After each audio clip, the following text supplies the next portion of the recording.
You're listening to Ernestly Speaking, the only weekly podcast that covers friends, foes, and anything that goes. And now, for your badass host, Ernest Owens. And we're back with another episode of Ernestly Speaking with your host, Ernest Owens, myself. Well, what an interesting April this has been.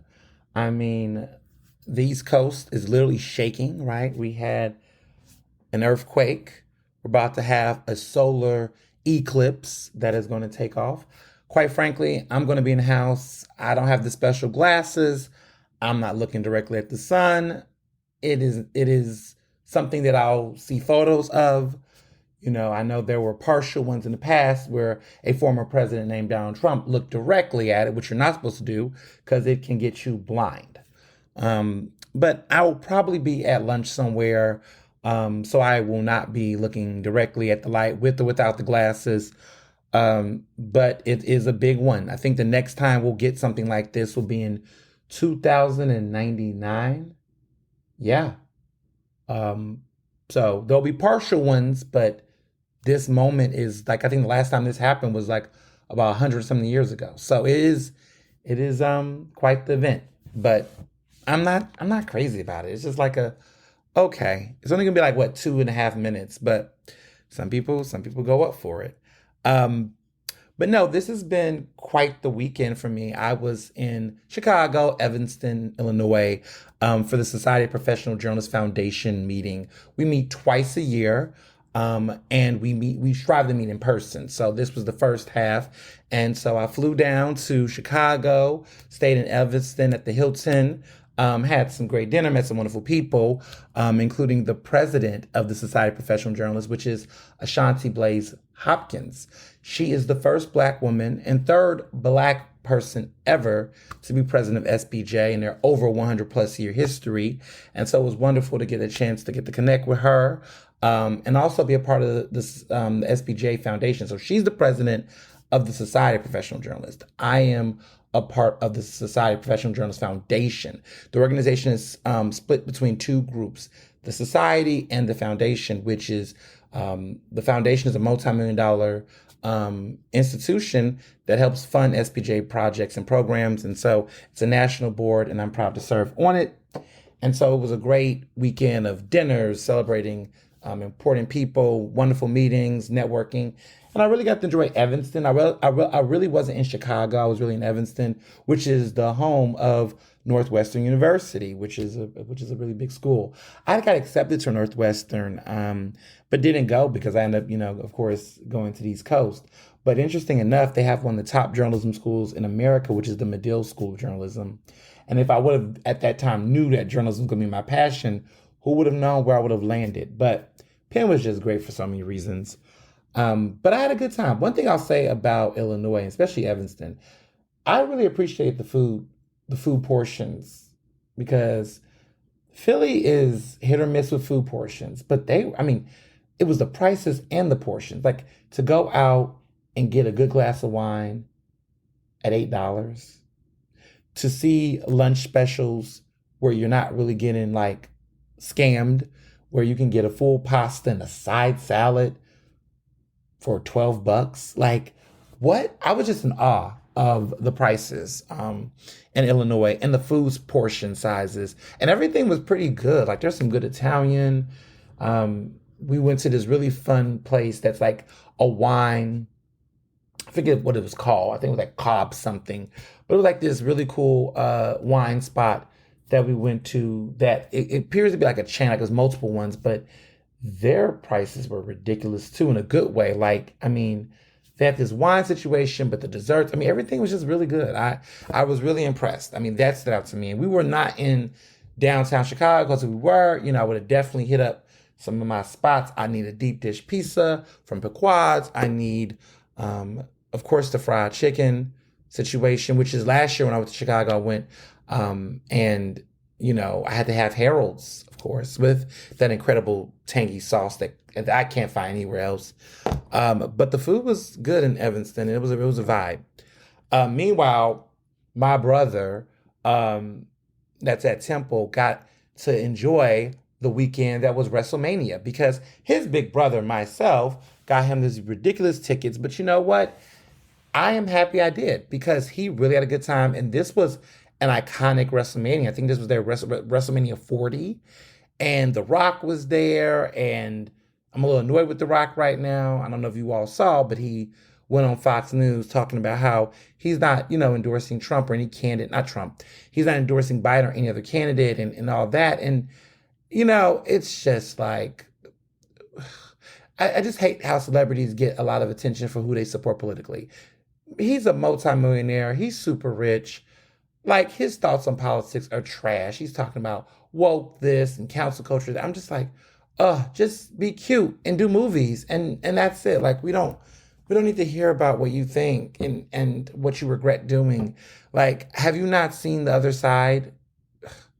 But he's got that mixed fan crowd where he was, he endorsed Biden in 2020. And so he got a lot of pushback, I guess, from his conservative followers because The Rock is at that level where he's not black. He's The Rock, basically. It's the OJ thing where it's like, people there's a color blindness around him, despite the fact that he is, black and Polynesian. Like he is all those things. But no, he's got this Hollywoodness where because white people like him so much, they don't see race with him. They don't see color. It's almost kind of like how they treat, Bruno Mars. There's this, Bruno Mars isn't black, but Bruno Mars is mixed with a lot of identities of color. He's not a white man. But yet there are people who will love to deny or ignore racial identity because for whatever reason, they feel conflicted if it's a black person.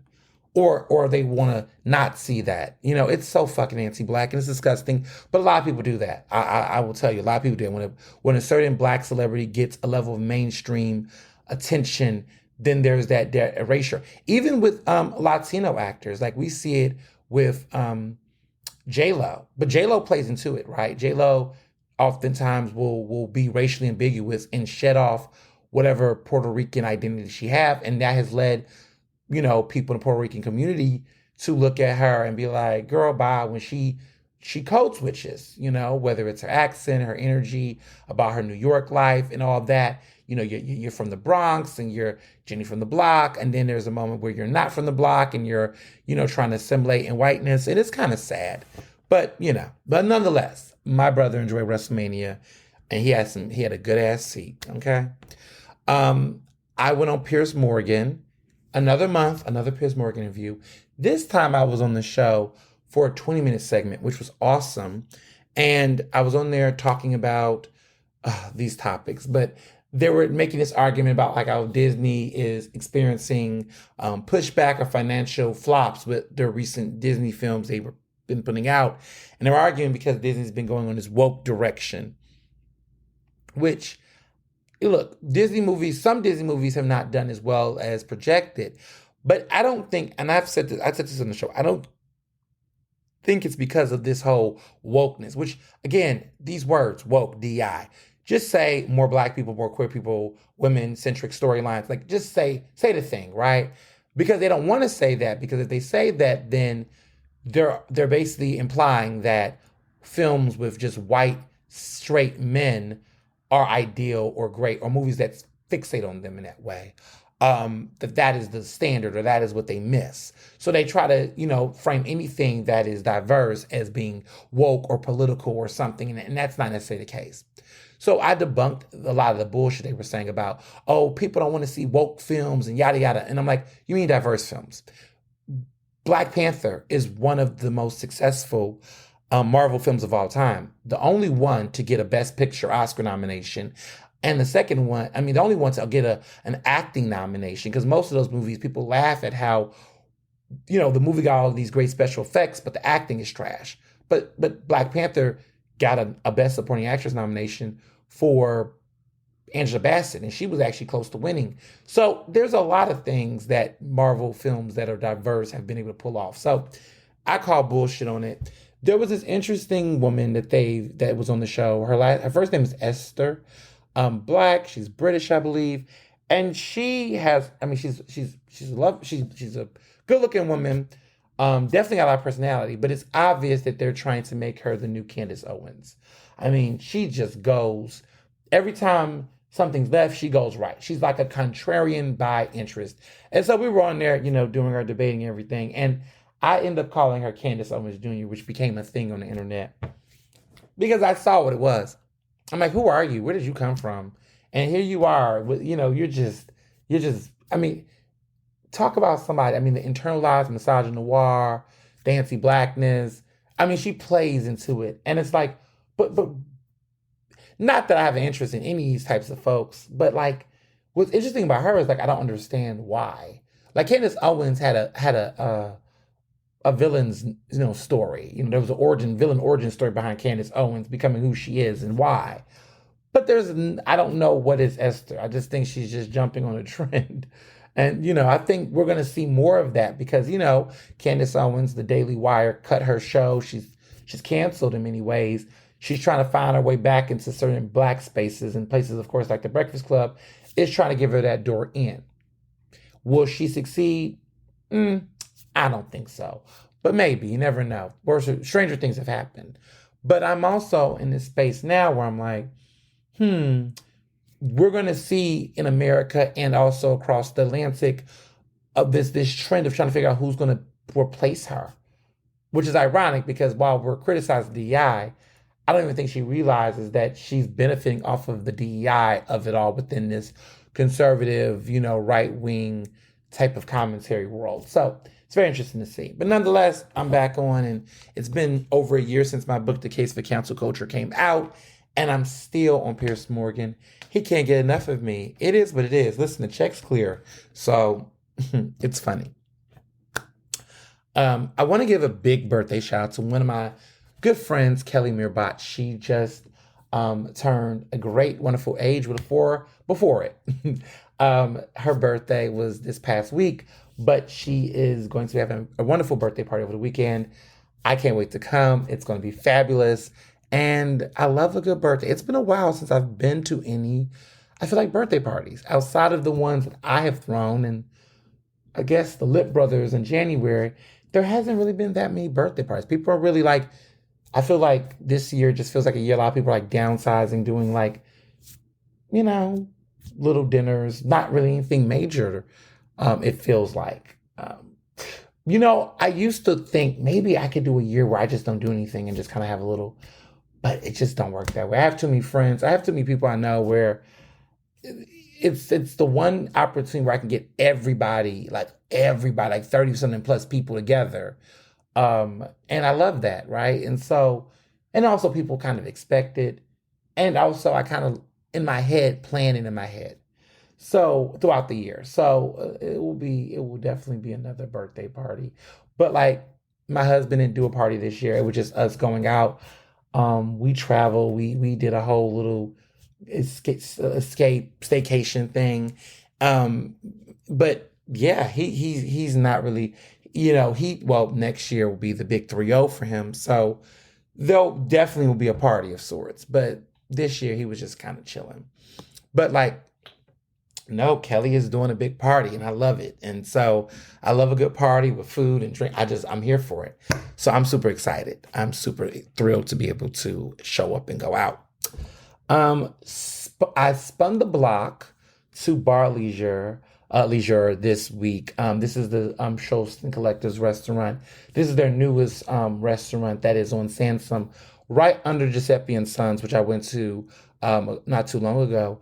And went back I went when they first opened, and then I just wanted to come back, and it was fabulous. The food was great. I tried some new menu items. They had these great dumplings, these Thai dumplings that kind of reminded me of Kalea's dumplings, but also a little bit more mild, which I didn't mind. Kalea is known for the super spiciness, but these dumplings had a nice little curry that was like real smooth, like a coconut curry vibe with a little bit of spice, but it was just real nice. It was an appetizer dish. Really, really good. They also had this, my goodness, what was it? That onion soup, French onion soup, but it was like this weird entree, which again was good, not entree, it was an appetizer, where they took the top of it, and that was like the main dish. It was unique, but it was really, really good. And just really, it's a French restaurant. And of course I had the duck. I just had to have the duck this time around. And then I had salmon too. But really, really good food, just really good vibes. And they stay open like late nights, like the mainstream Monday, the Friday, Saturdays. Yo, they stay open till 2 a.m. over the weekend. Friday nights and I believe Saturdays, they stay open till 2 a.m., which Center City is only a couple places that's doing that nowadays. It's Bar Leisure, it's Lock Bar, but the city is coming back. I feel like the late night scene is happening, but they're staying open till 2 a.m., which is good to know. The kitchen closes at like 11, but the bar stays open till 2 a.m. So if you're looking for a spot, that is that. And they have a happy hour every day. That was another thing. They have a happy hour that's every day of the week, which I'm appreciating that people are making happy hour a daily thing. Shout out to that. I remember the last place that I remember doing that was Distrito, which is no longer with us. Well, they do catering, I suppose, but they don't have the restaurant vibe anymore in University City. But I remember Distrito was one of the first restaurants I recall that had a entire, open bar, not open bar, happy hour, happy hour situation. I was very impressed. So just want to put that out there. And, overall, how's it been in Alpha Life? I guess it's been 2 weeks since I've been a brother, Alpha Phi Fraternity Incorporated. I have a neophyte presentation situation later this week. And so I'm getting excited about that. My mom is coming from out of town, all the way from Houston to be a part. She's so hyped. Oh my gosh, she's so hyped. But it makes sense. She was an Alpha Phi Alpha sweetheart back when she was in college in the late 80s or whatnot. And it's fun. She's like over the moon about all this. And also, thank you all for all my Divine Nine folks who got me these lovely gifts from all these different vendors and cool stuff. I've been overwhelmed by the amount of love and gifts that I've been given. But these cool t-shirts and it's the love is crazy. It's interesting on so many fronts because in a way I'm kind of like, So, I become a part of a fraternity, and now you would have thought that I won, a James Beard Award or an Oscar or Emmy or, got on a Forbes 30 and 30 list or something, by the way, that people have been just so much. And I think to myself, wow, that's all it took was, just crossing a fraternity to get this type of, But that's not from everyone, let me be clear, but from certain groups. It's been very interesting about that. But appreciate it, love it. But just interesting. Okay. Moving along to these hot topics. So Trump social. Remember I kept telling you that Trump wanted to get bailed out. Trump did get bailed out at a reduced amount for over $150 million. That's nothing to sneeze at, but it's definitely smaller than what he initially was getting charged. So he's bailed out. The man is in the streets again. Of course, he denies all criminal charges, whatever, but this was a bail he had to get out of. What's interesting about this is that the Trump social that, remember, he needed the money to help him get out of the situation. Well, the Trump social value at Wall Street, which is his media company called Trump Media, but the stock synced to merger lows. There's people that's questioning it. Basically, what happened is it tumbled 12% last week. And this is people who are the shares of Trump Social, the owner, Trump Media and Technology Group, which is Trump. This, according to CNN and other credible sources, it tumbled 12% this past Friday. It's sinking to their lowest level since the company went public previously over the week, the past week.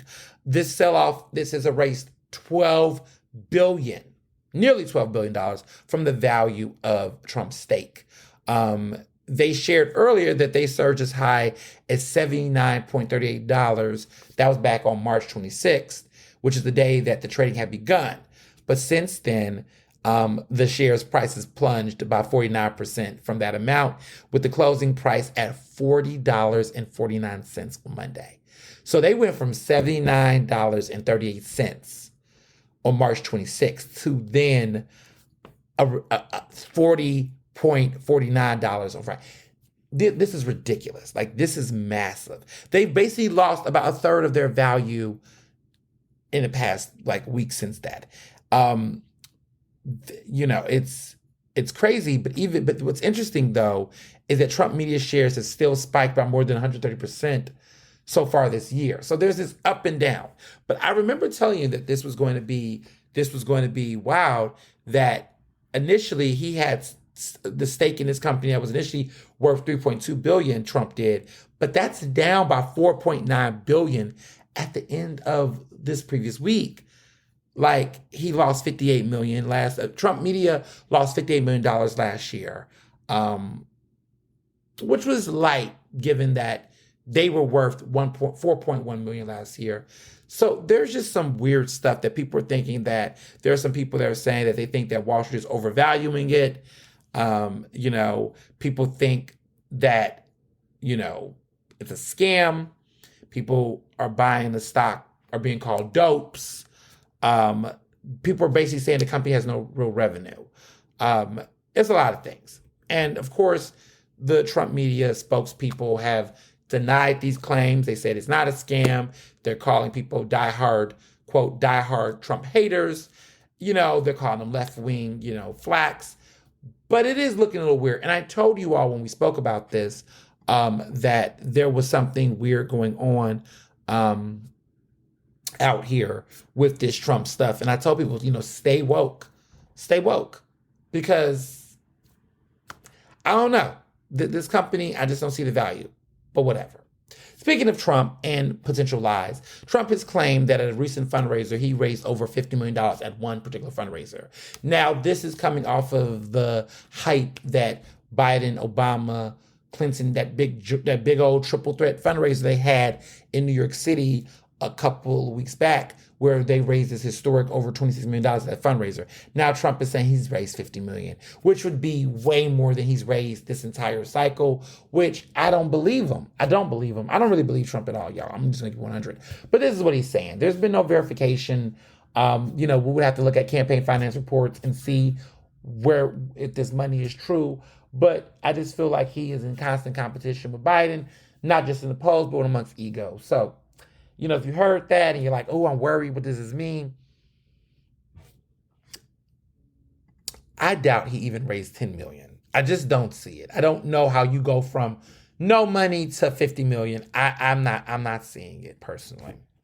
So moving along, there's a poll that just came out from reliable sources that is suggesting that younger voters are skewing towards Trump, but older voters are skewing towards Biden. There's a part of me that, again, being cynical as I am, wanted to go, wonderful, because young people don't be voting like they should be anyway, so who gives a fuck? The old voters are the ones who be voting, so this is good news.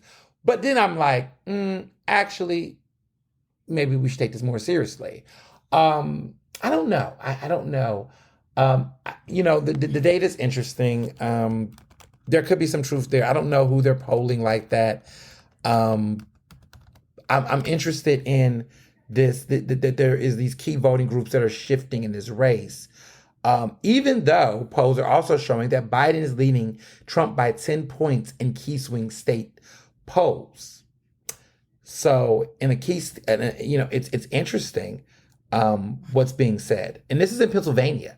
So Biden is leading Trump by 10 points in Pennsylvania. And that's where I live. So I'm feeling good about that. People are saying, will old folks save, will old folks save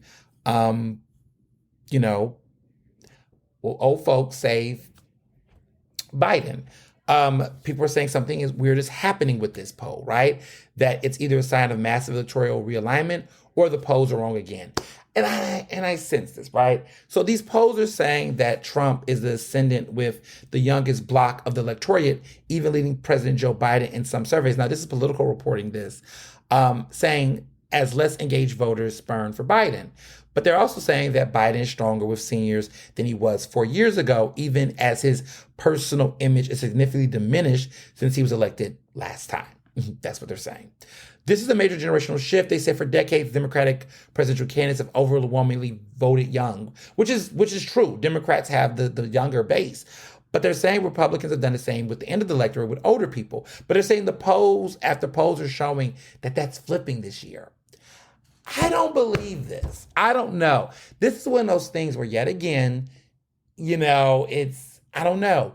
I think where we're at right now is that young voters in the Democratic Party are not as enthusiastic about Biden for several reasons. College loan debt issues is on the table. People's thoughts about how the war with Hamas and Israel, all of that going on is causing some friction.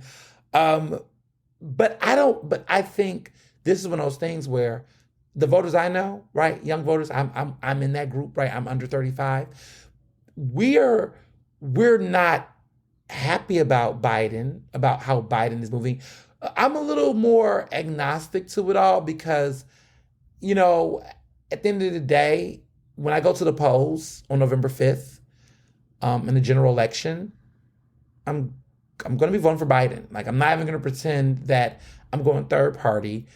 Like Trump, if you don't like Biden, then you must clearly hate Trump. There's no way that you can think Biden and Trump or whatever. It's just, I'm not doing that. So if that's the case, right now, if there's a poll, right, like I'm going to say Biden. But I know young people, it's like, I don't care. I don't like Biden right now. I'm over him right now. But they're going to vote. We're going to vote. We're going to vote. And if we don't vote, we're not voting for Trump. So I feel like that's what's being misread here. But there's been some changes. There's been some changes in rhetoric, I would say, around this issue. Biden has in his swiftest way has rebuked Israeli Prime Minister Benjamin Netanyahu, calling for an immediate ceasefire. So ceasefire is now the rhetoric of the White House. The Biden administration is calling for a ceasefire, and I support that. I think there should be a ceasefire immediately. Now, more people want more things, like, maybe Palestinians should get more of the land that they are owed or due, is a perspective that other folks say. They say, don't just stop there, Biden, keep going. But we've come a long way from where the rhetoric and the conversation was back in October when this unprovoked attack came from Hamas. But now, here we are in April, and we're seeing this shift. So this is a moment, and Biden is, people can say he took his time, but there's been so much that has happened. There's been airstrikes that have killed innocent chefs, okay? And their conversation is that this was an Israeli airstrike that has killed, I think, at one point, 7 chefs from around the world. Jose Andres, which is a renowned chef that is doing great mission work to feed and provide resources to people. These civilians, these people that are doing good work, are being killed. And now it's caused people to be critical now that people from the restaurant community have died, even though innocent families have been dying in Gaza for many, many weeks, months. But this is just how it works, sadly. And unfortunately, that sometimes it has to take a famous person or business. Now, let me be clear, Jose Andres is alive, but people that he supported, sponsored to do this important work in these communities, they're dead. And this is ridiculous. And I think at this point, the question becomes, is it excessive? It is excessive. This is just not the way, in my opinion, to address Hamas. I just think that the way that the Israeli government is going about this, everyone, and this is not anti-Semitism, people, okay? Like, cut it out. There are people that will try to say, oh, people call for ceasefires anti-Semitic and they don't like the Jewish community. That is a lie. Cut it out. Stop it. Okay? Cut it out. Because your love for your faith, for your community, should not be in being so completely detached from the humanity of other people. Calling for a ceasefire is not calling for anti-Semitism. Calling for a ceasefire is not calling for, the erasure of a government that is clearly in the lead when it comes to bombs. Like while a ceasefire is being called, Israel is still being aided with bombs from the U.S. government. So it's not like they're completely becoming defenseless, that they're not getting any foreign aid and support. That's just not true. So a lot of the rhetoric is being checked. A lot of people are stepping up. A lot of Jewish political leaders in the U.S., like Chuck Schumer, who is the Senate Majority Leader, these individuals are saying that let's not let Prime Minister Benjamin Netanyahu define this issue or define people's care or concern for Israel's safety and just safety in the Middle East in general. Like, do not let this man who has a history of questionable, corrupt decision-making and actions be the face of peace in the Middle East or the face of Jewish community concern, because there are many Israelis in Israel that do not support this leader. And there's an election going on, there's voter suppression concerns. Like, this is not a good guy.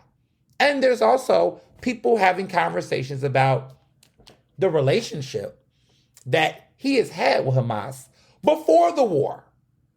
And you're seeing people like shows like Morning Joe begin to press back and ask those questions of, well, if we all think that Hamas, which we know Hamas has been a terrorist institution, why were resources from the Israeli government under Prime Minister Netanyahu being sent over there not that long before what happened in October, right? That massive terrorist attack, right? Why? What's going on? Like, this man is playing both sides. And people are seeing that. People are waking up. And I'm happy they are. So moving along, the earthquake of 2024 in Philadelphia, y'all. Let me be very clear that when that earthquake happened on Friday, I didn't feel anything. I lived in West Philly. I didn't feel anything. But some people did.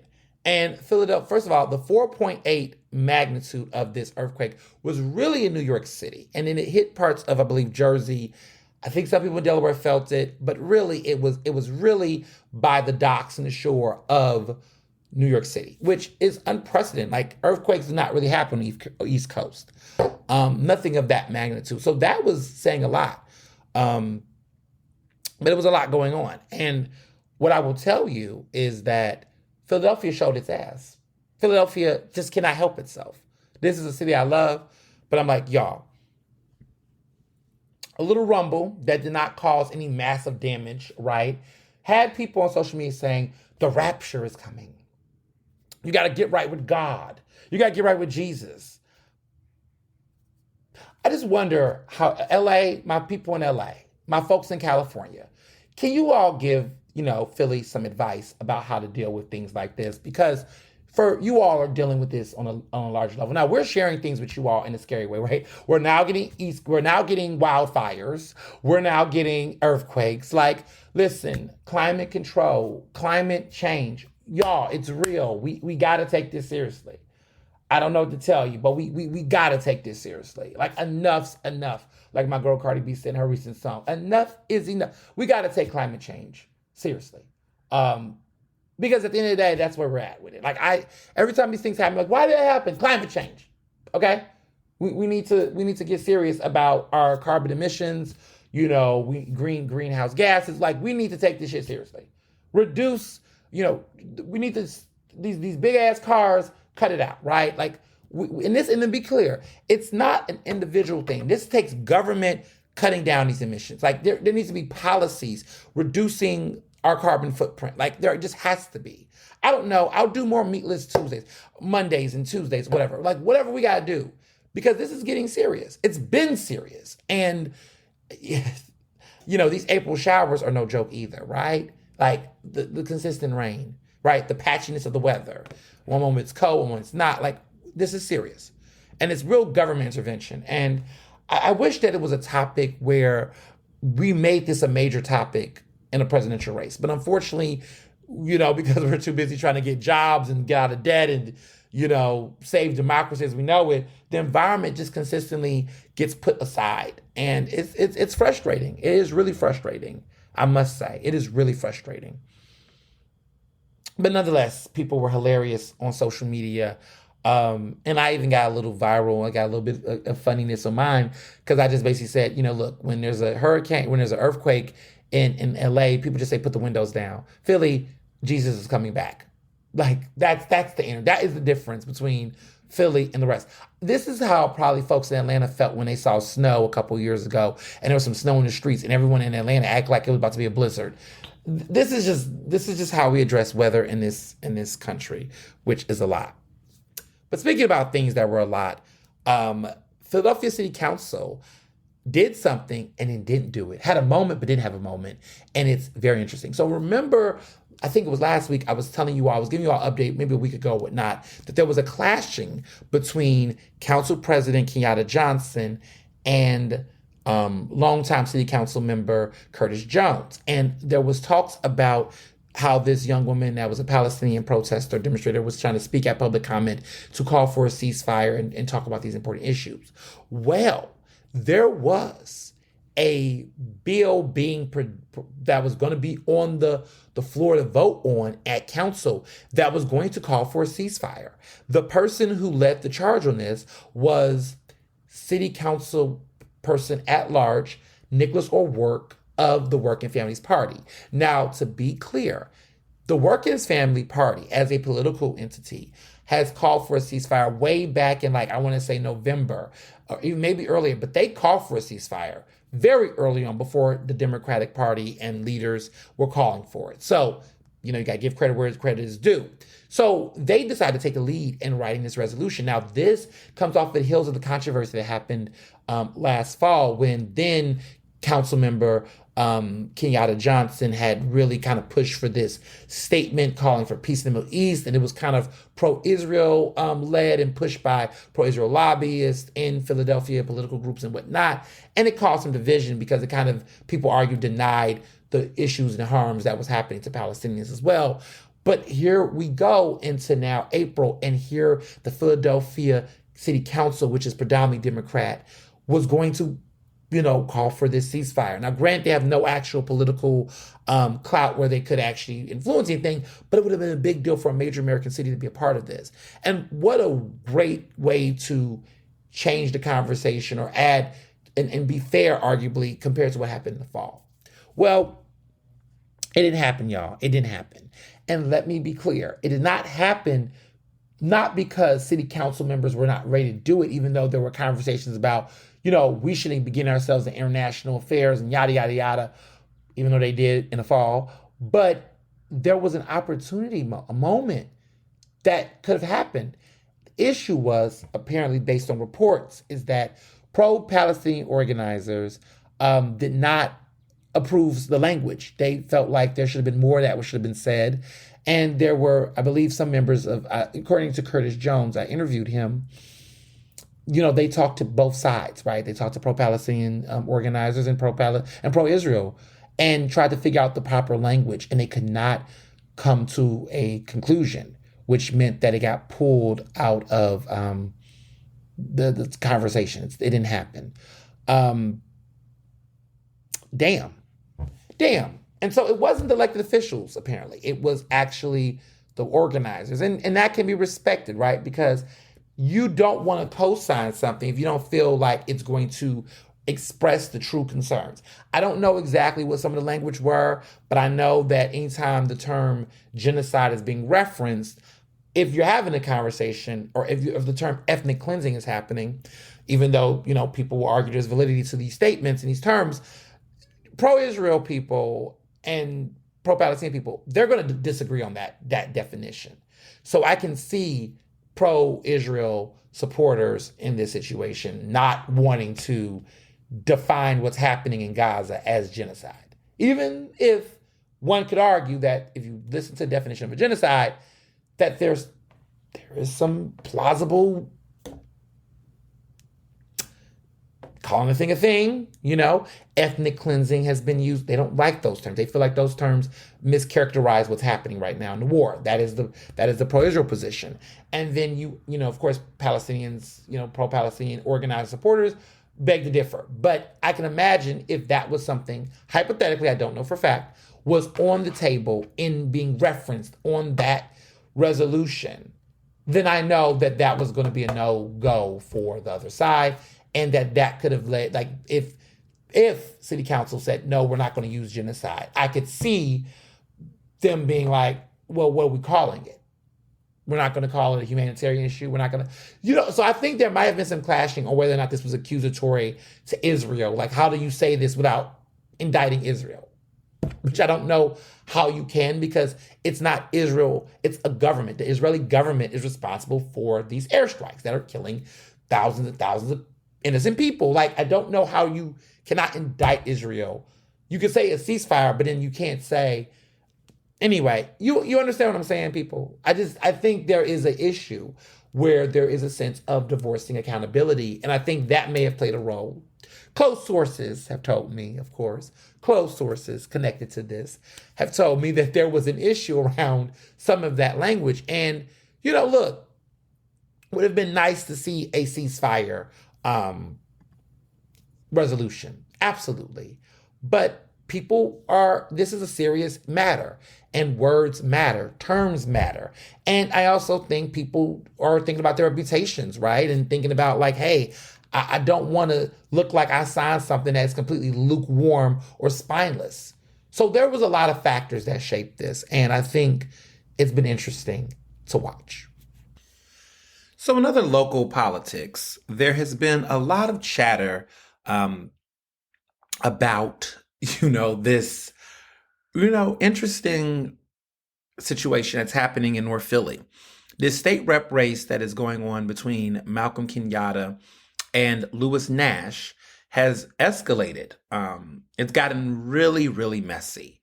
And what I mean by that is that Lewis Nash ran against Malcolm Kenyatta back in 2018 when Malcolm had first ran for state rep. It was a crowded race. There was other people in the race. It was like about, I believe, 4 people, including Malcolm. Well, Lewis Nash came in second place, and many people had said that if there was ever a race where the two of them would go, toe to toe, Lewis Nash might be the victor. And it should be noted that during that Democratic primary in 2018, when Malcolm had won, he was heavily backed by the party. He was supported by State Senator Sharif Street. He had the backing of his cousin, who was the predecessor, which was Curtis Thomas, who was a state rep for, I believe, in that position for nearly 30 years, if not over 30 years. And pretty much the Democratic establishment in Philadelphia had backed Malcolm heavily. But he had less than 50% of the vote, which means the majority of voters in that district wanted someone but him. Which I always tell people that that's always a sign. Like, if you're a candidate and you're running in a mixed race and you don't get over 50%, you don't really have a referendum, even if you win the seat. So that's 2018. He became the first openly black LGBTQ candidate to win in the state house in Pennsylvania. And it was a pretty big deal. Since then, fast forward to 2024, and now he's in this contested, heated race. Now, most incumbents, people who run in certain races, normally around this time, they don't really have a contested race. Normally, 6 years in, pretty much they've established their reputation. Most people don't, really want to challenge them unless they're like an extreme progressive, like a Chris Rabb, or, they're like a Rick Kaczewski, who, well, he's kind of like in his second term. So by the end of your third term in a seat, if you're going into your fourth, typically people don't want that smoke. So like you look at people like, Joanna McClinton, Speaker Joanna McClinton. You look at Jordan Harris. You look at Morgan Cephas. You look at Donna Bullock. Many of these, Jason Dawkins. I mean, list goes on. Many of these people have been at this point in their career politically where they don't really have people challenging them for the state rep seat, because it's every 2 years like a congressperson. But Malcolm there's a reason for why he's being challenged. Arguably over the tenure of his state rep seat, he has been looking for other positions outside of being a state rep. Positions, not one, multiple. So, last year he was trying to go for the U.S. Senate. Well, that was what, 2022, I believe. Yes, 2022, he was trying to go for U.S. Senate while he was running as a state rep. Here we are, 2024. He's now trying to be the auditor general while also simultaneously running as a state rep. Now, in my opinion, I must say the city council resigned to run is I appreciate that, because in Philadelphia City Council, now this is local, this is municipal government policy.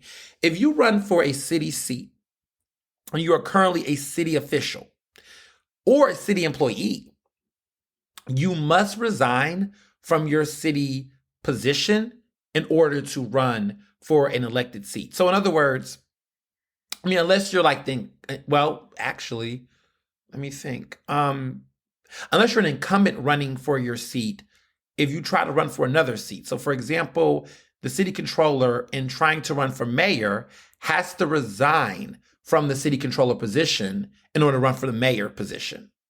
Now, if you are a state rep, you don't have to resign from being a state rep to run for mayor. That's what happened with Almond Brown last year. The reason why is because Harrisburg and state rules do not prohibit a state elected official from running for other seats simultaneously. So you can run for governor while also being the attorney general. You can run for other seats and do double time, right? Simultaneously. You don't have to relinquish one seat from another. But in Philadelphia city politics, you have to resign in order to run for another seat within city offices, which I think puts some real skin in the game and also shows how serious you are. So when you think about it, there were multiple city council members who ran for mayor. You had Derek Green, you had Maria Canoa Sanchez, you had Alan Dom, you had Helen Gim, and you had Cheryl Parker. And then you had David O. You have 6 people in city council that ran for mayor. Cheryl Parker won. The rest of them lost those seats, and we had a mass vacancy for those seats that had to get filled, which are all officially filled by other people. So there was some real sacrifice, okay? But there's no sacrifice if you are a state elected official running for another state seat. And that can create all types of drama, right? I think about State Senator Anthony Hardy Williams. He's been a state senator for a very long time. In that role, in his position, he's ran for governor, he's ran for mayor twice. And as a result of that, he's also been challenged in his state seats because there have been people that made the argument, you don't want to be here really, you want something else. Now, one would argue that unlike Malcolm Kenyatta, State Senator Anthony Hardy Williams definitely have done his thing, has definitely proven his passion and his rigor and his commitment to his district. And he has kept himself elected. But Malcolm Kenyatta is in a very interesting, precarious position. He's been in this role for now 6 years. This would be his 4th term if he wins re-election, which is very likely because the establishment is backing him, and there's been some interesting things. However, there is speculation that there has been some polls and some snooping around and some calls, and it looks like Lewis Nash, up until perhaps recently, was a strong challenger, to the point that there was some concerns that because Malcolm was traveling around Pennsylvania trying to get this money, trying to fundraise, trying to get some buzz around himself for this auditor general seat, that because he wasn't necessarily paying close attention in his own district, Lewis Nash might have been picking up some steam. He's a minister, he's an older Black man who's been in the community. Up until last week, he was a longtime ward leader, a committee person, very well connected within the North Philadelphia political scene, and definitely on the ground. And so this is a man who knows the neighborhood block by block, brick by brick, knows how to hit those doors. Malcolm Kenyatta has not really proven to have that appeal. Normally, it's the strong arm of the party. Philadelphia City Committee leader, right? Bob Brady, and the stranglehold of street money and everything else that will whip people, and also a low voter turnout in that area that is hit with so many issues. Malcolm's district is hit with massive poverty, massive gun violence issues, and yet this guy isn't as visible in his district because he's too busy chasing national headlines, going viral on Twitter, or X as they call it nowadays, trying to garner, public, he's traveling to Europe, doing film screenings for races he lost, He's not really in North Philly. His mind, his aspirations are elsewhere. And here's the thing. Listen, I get it, right? As somebody who, is a journalist in Philadelphia, but has national aspirations and have had national opportunities and traveled to LA and done it with the best. The difference is I'm not elected official. I don't have taxpayer dollars paying for my salary, my benefits, and my livelihood to represent and serve a particular area of the city, right? I pay my own bills, I make my own money, and that is not taxpayer money. Okay, that's consumer dollars and customers and loyal support, right? There's a difference. And so, he's always in this weird way have tried to pursue celebrity as if he doesn't have a moral, social, fiduciary obligation to a constituency of people that elected him to represent them. And so the case for Lewis Nash had been strong for a period of time. But there's been some interesting things afoot in North Philly, and I want to definitely share my thoughts. A lot of you all have messaged me and called me and said, what's going on? And what I think. Well, this is why we have Ernestly speaking, because this is the opportunity where I can earnestly speak about how I feel about this situation. And it might be confusing or complicated to some people, but sometimes you got to call a thing, and you got to know when something is too good to be true, 9 times out of 10, it isn't true. And when it's too good to be true, it is too good to be true. And I'm going to share some very frank thoughts, some analysis, some opinions I have, some things I've been seeing. And look, it's my opinion. Maybe my opinion, my theory may be wrong, but I think I'm pretty right. I'm going to tell you some things. I'm going to tell you some reasons why. So this drama at hand. Lewis Nash had said some off-color remarks, some very offensive remarks. Some have arguably called them transphobic. Some people presume them to be homophobic, given the nature of the allegations. And because I am a journalist, I have to say allegedly, presumably, because it's too much going on right now between all these individuals, and folks want to get trigger friendly and want to sue. So, I'm very thoughtful about putting those disclaimers. But he made some remarks that was videotaped at a meeting, a gathering, that was covered by various publications locally. But there was a Malcolm Kenyatta supporter, but also a member of the local Democratic Party. I think this person is, involved in community outreaching, organizing, all these things. Recorded Lewis Nash in conversation with committee people, and there was conversations around transgender children being able to choose whether or not the parent has a role in them being able to transition to their gender, or whether or not they should have that agency or the parent should have that agency. And I don't want to get into given the trigger warning of it. Lewis Nash spoke pretty bluntly in his own way that was insensitive to what people perceive to be transphobic rhetoric around. He referred to terms as mutualization and other things of that nature, but really argued with the mindset that he does not believe that children should have that choice, that the parents should decide whether or not a child, a transgender child should transition through some type of surgical means under 18. And he expressed those views. There was references, other offhand remarks, but essentially that was the gist of his stance.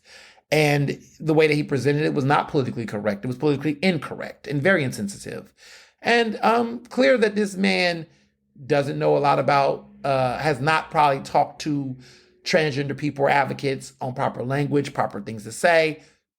When I saw when I read the articles and I heard what was said, what was interesting about what he said was that it wasn't shocking to me as a Black queer person, because I've heard similar things at barbershops. I've heard adults, TV, media say similar things. And while it could be shocking to some white liberal that live, in Rittenhouse, for a lot of folks, we know a lot of people who are working class, living on the block, know people on the corner, have family members that are not the most, informed and educated. It's not that shocking. Offensive, of course, but not like oh my God, I can't believe this person said this. Wasn't shocked. However, Malcolm Kenyatta politicized the moment. made it into a bigger conversation, you know, forced the party in many ways to, drum up this narrative that, Lewis Nash is transphobe, homophobe, and he's a bigot, he hates people. And I also followed by saying that, it appeared that he was supporting or encouraging Democrats to support, at that time, David O., who was a Republican running for mayor, who lost to Sherrill Parker. They also kind of suggested that he was placing the role of government in lieu of families, and was pushing some right-wing talking points, which, to be fair, a lot of that type of language or rhetoric I often hear from either ultra-conservative people or folks in the community that just have these like deep, arguably, beliefs that they coalesce with their religion, their faith. So there's a lot of conflation and various ways you can look at it, interpret it, and it'll be intellectually dishonest for me to try to frame this as, oh, this is some far-right Republican. This is an older black man who's been a Democrat his entire life. There is some interesting problematic beliefs, but to be clear, we've heard this before, ladies and gentlemen. We know the nuanced thoughts. Problematic as they are, we've heard it before. Nonetheless, Malcolm Kenyatta politicizes this. He gets local media attention. He begins to really drive up this campaign to just be like, hey, this is hate, this is bigotry, and and there's talks of Lewis Nash losing his ward leader seat. Well, last week, there was a gathering amongst the Democratic City Committee. There was a vote, and they decided to remove Lewis Nash's ward leader seat. He becomes the the first person in 25 years to lose their ward leader seat from the Democratic City Committee because of his stance and his bigotry, allegedly, right? Because they said there's no place for hate within the Democratic Party, and they're taking this stance. And this is Bob Brady saying this. I want to say this again. This is Bob Brady saying this. So when I first heard this, I was kind of like, whoa.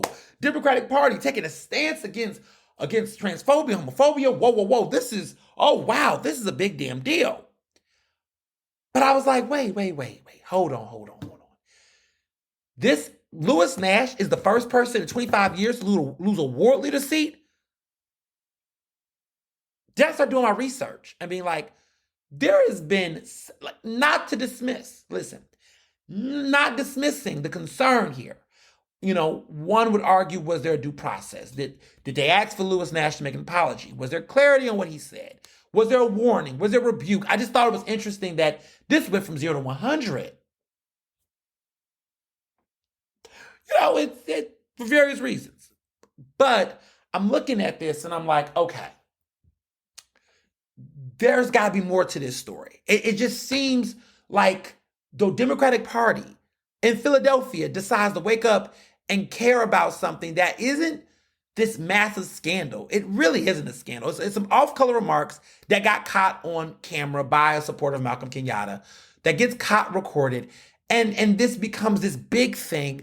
Something is weird here. In a perfect world, you would wish that when you hear stories of ward leaders, I've heard, listen, there's a committee, there's somebody close to the Democratic establishment. Last name is Youngblood, who a couple years ago when Janie Blackwell was having a rally and some protesters had protested her rally, this man was on camera. I recorded it. I did this story, I reported it. This man made the most disgusting, harmful, homophobic, bigoted remarks to these protesters in the community, and it's all on camera. And this man has not been asked to be removed. They've not told him that there's no place for hate in the party. He never got harmed or reprimanded. You know why? Because they were protecting their incumbent, which at the time was Janie Blackwell. And this individual was a supporter of her, and also someone deep in the community, in the political circles. And people know exactly who this man is. No one called for him to be removed. There was no drama. There was nothing. A couple years ago, there was a disgraced sheriff, Sheriff Jewel Williams. Okay, this is Rochelle Bilau's predecessor. This man has had several sexual harassment lawsuits and settlements at the local city level and the state level, within 6-figure settlements. consistently been accused of sexual harassment and inappropriate conduct. He lost his seat for sheriff, which he lost. He was a state rep prior. He is still a ward leader. There has been no cause to remove him. He even at one point had an endorsement from the Democratic City Committee, and it was shamed into not endorsing him after getting backlash. But interesting enough, he still kept his ward leader seat. He is still a ward leader to this day. So I'm sitting here like there's been countless situations, indictments, convictions, affiliations with people in these circumstances. And the Democratic City Committee has not decided to pull an endorsement or to disassociate themselves from certain people who have had these problematic histories. No, no, no, no, no, no, no, no. No, they did not. They have not. But for some reason, this was the moment. And I wanted to know why. Because I just couldn't believe that this archaic institution that has lots of blatant homophobes. Listen, I've been covering Philadelphia politics for 10 years? I've been in the city, been in the media scene for over a decade. There is so much homophobia in the Philadelphia Democratic City Committee. It's blatant homophobia. Like homophobia as recent as this year. Andre Carroll, who was in Germantown, faced some very homophobia from people within the labor community, people from the Democratic elected class. There's a lot of that, a lot of bigoted statements, remarks, hateful things. This is something that has been going on for a very long time. And we know the players, we know the people, we know the individuals, we know who these people are. So none of this is surprising at all. So to hear, this take place, to hear that this is a decision they made when so many people have been able to go by for doing things that I would argue is far worse, I just want to understand the logic. I just want to understand what caused this. Seriously. So I'm taking this time. I'm looking at the research. I'm looking at the receipts. And then things begin to add up. And I've been following this. And I remember I told you I've been following this and trying to figure out what's going on politically. So what I've gathered is that there had been something odd going on, something very odd going on. And I couldn't put my finger on it at first. So then it brought me to the usual suspects. And the usual suspects were the Philadelphia Democratic City Committee, the Pennsylvania Democrats. What's the connection here? So here's my conspiracy theory. Take it or leave it, but I have a theory. And I don't think I'm wrong with my theory. I think my theory is pretty clear what the hell is going on. So again, I could be wrong. It's an opinion. It's what I suspect. I have some reasonable logic here, and I'll provide it. But again, I can't say it is 100% true. If you talk to these people, they'll probably say it's not. It's an opinion, it's a thought, it's a theory, because this shit ain't adding up. And for people who are scratching their heads wondering, how did that happen? Here's what I think. So, State Senator Sharif Street wants to be congressman. He wants to replace Congressman Dwight Evans. He wants his seat in 2 years. His seat, interesting enough, is up for re-election in 2 years. So in 2026, Sharif Street has to run for re-election as state senator. But what will also be up for grabs will be the congressional seat, because the congressional seat is every 2 years. So 2026 is going to be the midterm elections. 2026 is going to be a big year, I argue, in Pennsylvania politics, because there's going to be a lot of real shakeups. Now, here's what is important to know. Dwight Evans has a challenger right now. He's going against Tracy Gordon. She's not going to win. People are saying Dwight Evans, respectfully, is aging. He is. I've gone to events, and he's, for the most part, there. Like, he's talking, he's responsive, but you can just tell that he's tired. And, he's been in politics for a long, long time. And so, naturally, it makes sense. This man is past the age of retirement. Respectfully, he has served a very long time as a state senator, a state a state representative. He has been a junior freshman congressperson for quite some time. It's a little bit of time. I mean, it's time for him to start sunsetting his elected political career. I mean, Dwight Evans has been a major fixture in Philadelphia politics for a long time. And he is currently going to be 70 this year. Dwight Evans will turn 70 years old in mid-May. He's been in elected office since, I don't know, for decades. And he's going to be 70 years old in May. When he finishes this term, which he's been state representative since 2019, he got elected in 2019. He would have been there for 6 years. He'll be 72. It's time, I would say, by 72. It's time. I would be considering retiring. I wouldn't want to be in office for that long. So then who gets the seat, right? State Senator Sharif Street. He wanted the Senate seat. That's not happening. As you all know, he's, that seat, this U.S. Senate seat, well, there will not be a U.S. Senate, challenger. I think Fetterman has till 2028, I believe, to run. Bob Casey is currently running for Senate. Senate is out the question for Sharif. Sharif just turned 50. He's not running for Senate. He might run down the road, but Congress is ripe, right? He wants a U.S. national position. He is the leader of the Pennsylvania Democratic State Committee. He has gotten some milestones, right? Congress is next. If you look at it, he has a state Senate seat. What will be next would be either a gubernatorial seat or a congressional seat.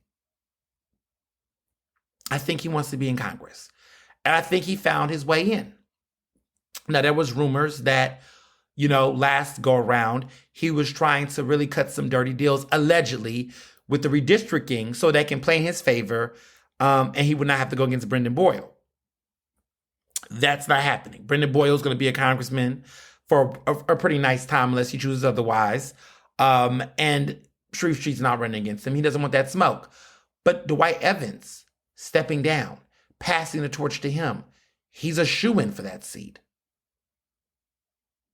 So then, what does this have to do with Malcolm Kenyatta? Well, Malcolm Kenyatta is in Sharif Street's district. They've had some bumping of the heads. It has never been pretty with them. At one point, when, Malcolm Kenyatta wanted to be a state rep, he previously had worked at Sharif Street's office. There was a nice little, buddy relationship between them. Pretty cordial. But then there was some backstabbing because when Sharif Street wanted to consider running for U.S. Senate, Malcolm Kenyatta jumped in the race before he had a shot, threw his hat in, and basically that put him in a position where he was screwed. So, it was a very messy situation because, again, Sharif could have, there could have been a situation, where, he could have came to a conversation, like Sharif and Malcolm could have had a conversation, said, listen, I'm not getting your Senate race, whatever. But that didn't happen. And there was some hard feelings. So Sharif, of course, did not get in the race because if Malcolm was going to get in the race and Sharif's going to get a race, they would have been cutting each other out, bumping heads, competing among donors and supporters, and it would have just not been a good look. And then Fetterman built momentum. But I wonder if Sharif would have gotten the race, then Connor Lamb might have been really out. Who would have known if, I don't know, Fetterman, I still think Fetterman would have won, but it would have been a more interesting race. Or you know what? I don't know.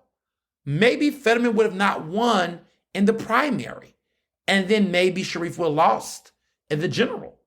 We don't know. But the powers that be was setting Sharif up for this. Sharif said, screw it, let Malcolm run, and Malcolm lost, right?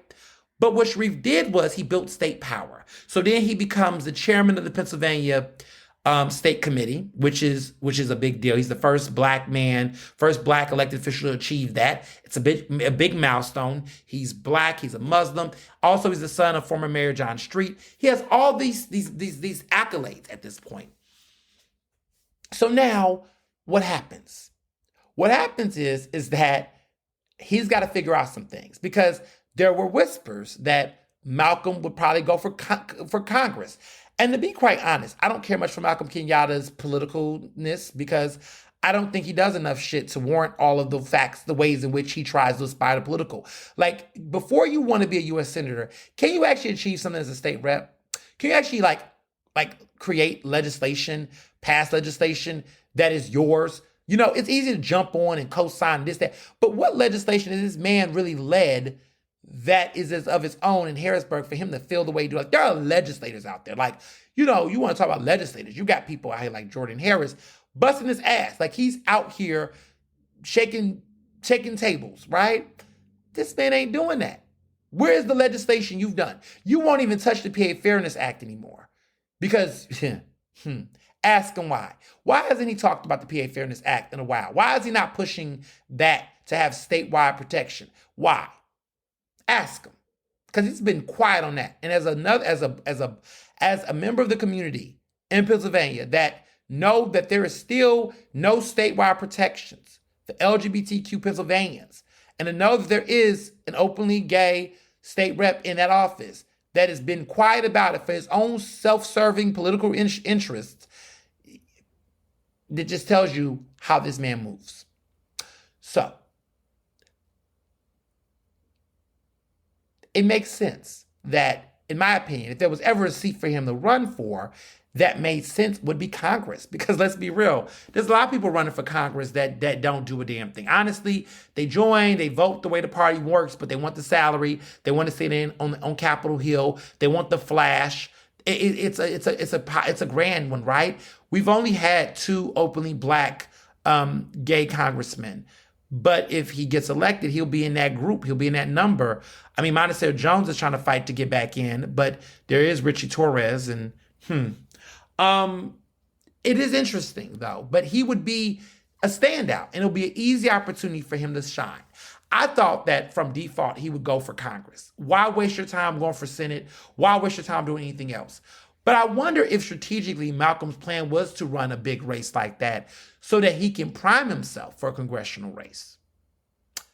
I mean, it's every 2 years. It's like a state race. Every 2 years, this man gonna run for something. So what? The previous 2 years ago, he ran for Senate. This time he's run for Auditor General. 2026, let's remember that special year. He could run for Congress for Dwight's seat. Dwight's seat would be open. He could shoot his shot. I mean, who would not want a young black person in that role potentially? So Sharif Street is probably seeing this, right? And he's like, I got to get this guy something. I got to find this man a way to get the fuck out of my way, because I want that congressional seat. And unlike the last time this Senate thing happened, I don't want this man in my way again. So they found him something, a low-hanging piece of fruit that they think he could get and go away. He gets the statewide seat of Auditor General. He doesn't know how to be an Auditor General. He doesn't know anything about auditing. He doesn't have any financial background. He's just a fucking Democrat. And the seat is occupied by a black male Republican. So logically, I think the mindset is, okay, well, I could get this seat, right? And I can do something great here, and I can, do something momentous. And I think it will be a statewide seat. The money is there. He gets to be the first ever, openly gay candidate in Pennsylvania to ever win, a statewide seat. And he will be the 3rd black person to ever win a statewide seat in Pennsylvania, following Timothy DeFleur, which is currently the incumbent in that seat, and also, Lieutenant Governor Austin Davis is a Democrat. And then Malcolm Kenyatta be the third. History, right? Like history. Because the ego will not allow for anyone to do this without being the first or the first to do that. You know, that's the ego drive, right? This is politics, people. If you want to meet a friend, go get a dog. This is politics. This is how dirty this shit is. This is how advantageous and ambitious it is. Been here long enough. I'm pessimistic at times about politics. I'm rarely do not trust these people. I wouldn't trust them with holding my shades for 30 seconds. Like it's just what it is. So if I was in Sharif Street's shoes, I would be in the mindset of, you know what? I gotta figure out what to get this guy. So I think statewide, the deal was, in my opinion, this is my suspicion, can't pass it off as set in stone, as fact, as Rosetta Stone, this is my theory, is that there was a deal. And the deal pretty much allowed Malcolm to get this statewide seat. Well, what's different about this statewide race than the Senate race? The difference is that now Sharif Street is in a position of power as the chair, right? He's leading the Pennsylvania State Committee. So when there was a need for delegates and endorsements, the fix was in. Malcolm Kenyatta got that backing, got that support, got the endorsement of Sharif Street. He's backing him. The party's backing him. The state is backing him. And he's had the challenger. But if I was a betting man, Malcolm Kenyatta will win the Democratic nomination, which will be epic, right? Because we have never seen an openly gay candidate get the Democratic nomination for a statewide race. History. Ding, ding, ding, ding, ding. Trailblazer. History. It's happening, right? So what a time to do this during a presidential race, because there's going to be a lot of momentum on the ballot, top down, true blue, no matter who. Democratic ticket is hot. Biden's running for president at the top. There'll be the attorney general. There'll be, the auditor general, the treasurer. The Democratic ticket is going to be a hot ticket. And, if a lot of people show up to the polls, there's a strong likelihood that if Biden wins Pennsylvania, which currently he's up by 10 points, y'all, that this could ripple down and help other Democrats win and other statewide seats. What a time, right? That he's in a photo with Biden and he's with all the other Democratic state folks and state candidates. He's in all the pictures. He's going to all the rallies. I mean, he's going to soak this shit the fuck up. We can predict this now, ladies and gentlemen. There's going to be lots of selfies. There's going to be a lot of ass kissing. There's going to be a lot of pompousness and egregiousness and a lot of embellishing. It's coming this summer. Get ready. Fasten your seatbelts. It's happening. That's going to happen. And so Sharif Street is going to be happy because now he's got Malcolm Kenyatta out the way. And now he's primed. So then you're going to ask the question, well, what does this mean for this state rep seat? Oh, my friends, there's more. So pretty much, it's important for Malcolm to run for state rep and run for auditor general because basically he will lock the seat for the Democratic Party. This is like what happened with Austin Davis. Austin Davis ran for lieutenant governor and state rep.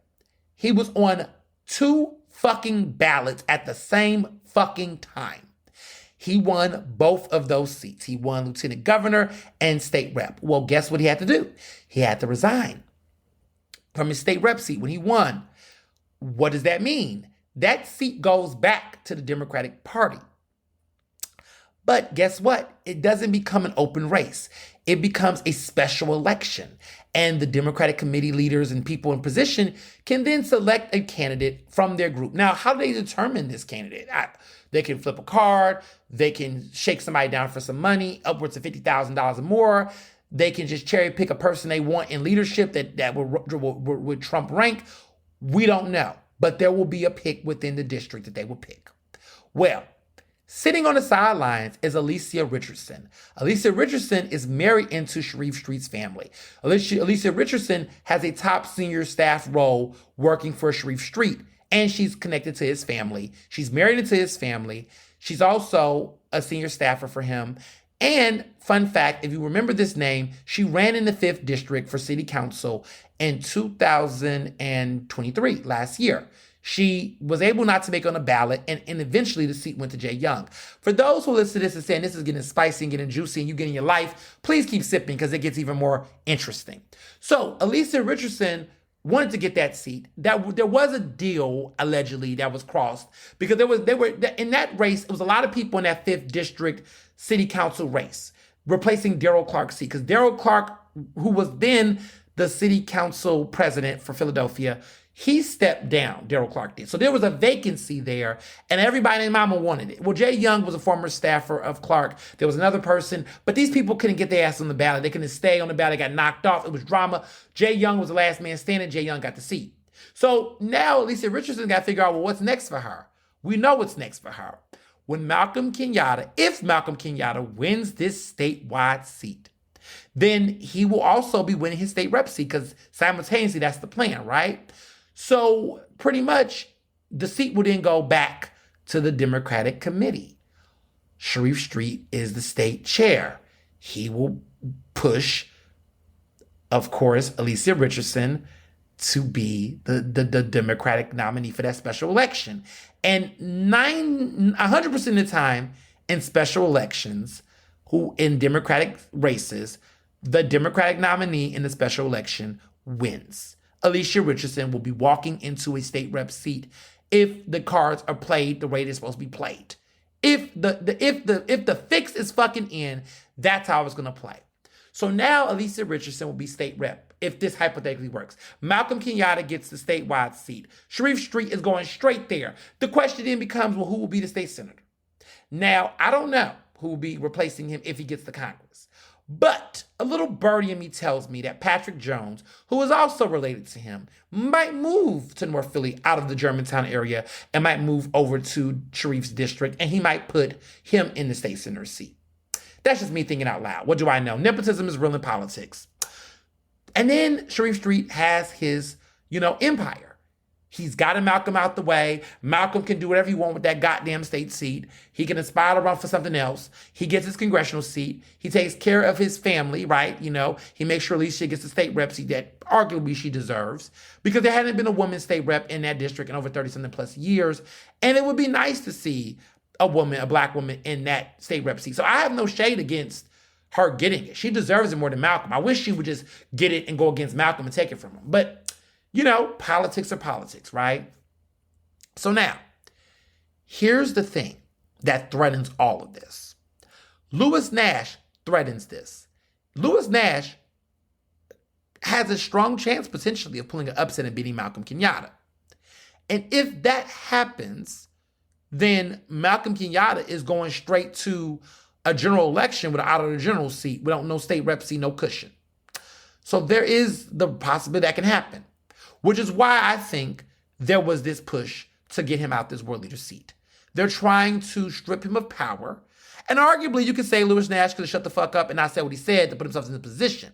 However, I do believe that there's an excessive doubling down in a way that is not driven by advocacy and altruism, but really driven by ego and a power trick behind closed doors. I don't think there's been so much harm that's happened in this community by Democratic elected officials that for them to use him as the example just seems to be quite disingenuous. It just is. It's just disingenuous. For them to say there's no place for hate here, that's not true. There's been lots of hate in the Democratic City Committee. There's a lot of work that needs to be done. There's ageism, paternalism, sexism, racism. Shut up. What are you talking about? I can roll the tape on several races happening currently right now, last year, the year before that, where there was a lot of misogynoir, a lot of paternalism, a lot of sit down. But I'm not going to roll that tape because history already knows it, and people listening to this podcast episode knows what I'm talking about. So we don't even have to, we're not even going to play those games. So moving along, what is happening here, right, is that there could be a risk. So I feel like they have clinched it. I think that the shame and the bad attention that Lewis Nash has had since this decision might hurt him. I don't think I think Malcolm's going to win because they've done enough of this smear campaign, enough of this attention to it that they've now, I think, may have planted a seed in Lewis Nash. That the narrative is if you support Lewis Nash or vote for Lewis Nash, then you're supporting a bigoted transphobe, and that's how they framed it. And there's a lot of people that vote in fear, right? And so that is the argument they're creating. And hey, well played. But as somebody who's queer, as somebody who knows how shit really is supposed to work, I know what the fuck they're doing. I see right through it. I don't support Lewis Nash for his seat. I don't live in the district. It's not up for me as a voter to decide, right? But I definitely can see that there's some wrong with Lewis Nash, and he needs to be educated. He needs to be checked, and he needs to deal with what he needs to deal with, what his understanding on these issues. But I'm not blinded enough to not see what the Democratic Party is also doing. Because see, there are going to be people, there have been powerful people that they like, right?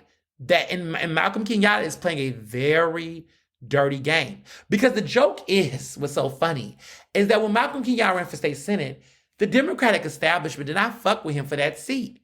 They didn't like him. A couple people endorsed him. The black people did. But a lot of the other folks were like, no, they supported Conor Lamb, right? They didn't support Malcolm. No. And Malcolm had to try to act like he was this super progressive. He rubbed shoulders with the Working Families Party, who pretty much arguably, exploited him to try to fundraise off of his likability. But like that disingenuousness was just bullshit. And it was interesting seeing this man walk around like he was this Working Family Party dude. And I'm sitting there looking like, dude, you ain't never been that life. I just found it disingenuous. But I've seen this before. I've seen the disingenuousness. I've seen the performing in this. I know bullshit when I see it. But here's another thought.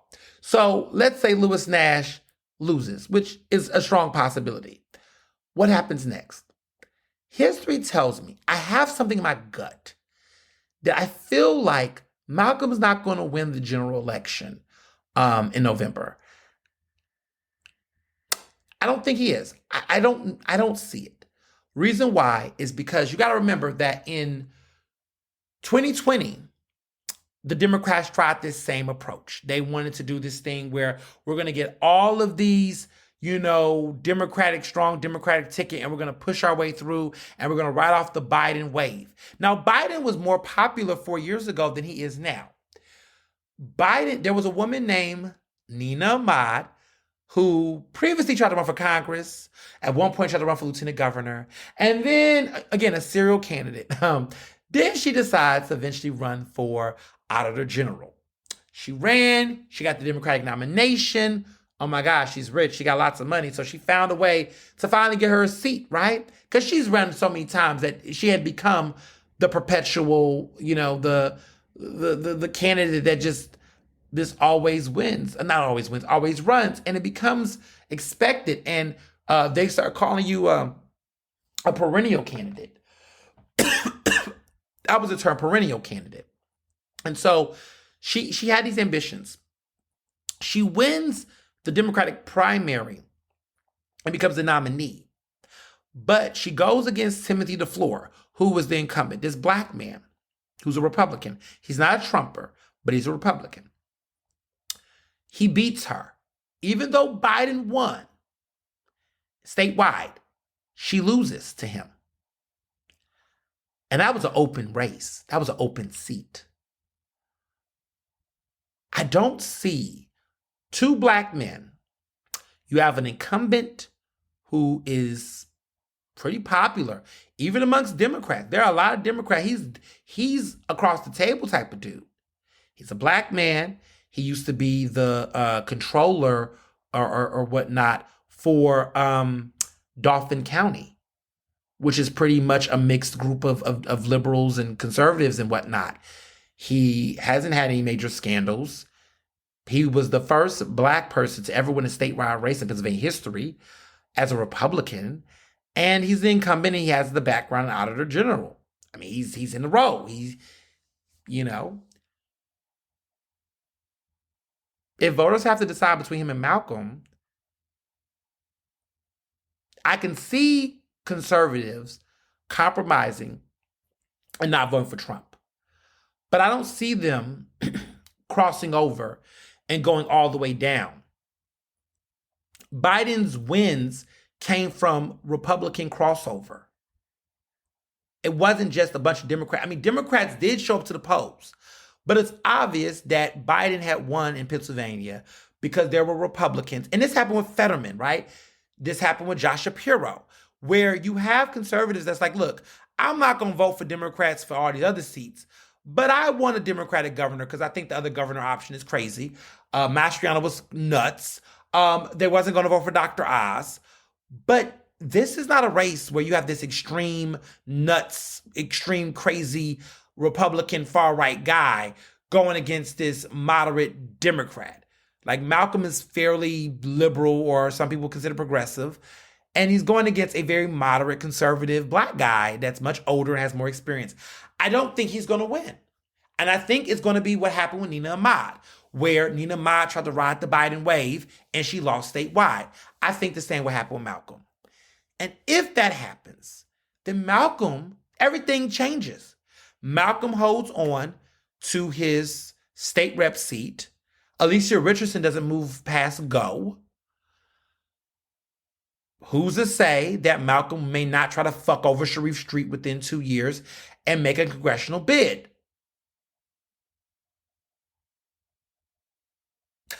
Here's the alternative. Perhaps Malcolm Kenyatta tries it, fails, right?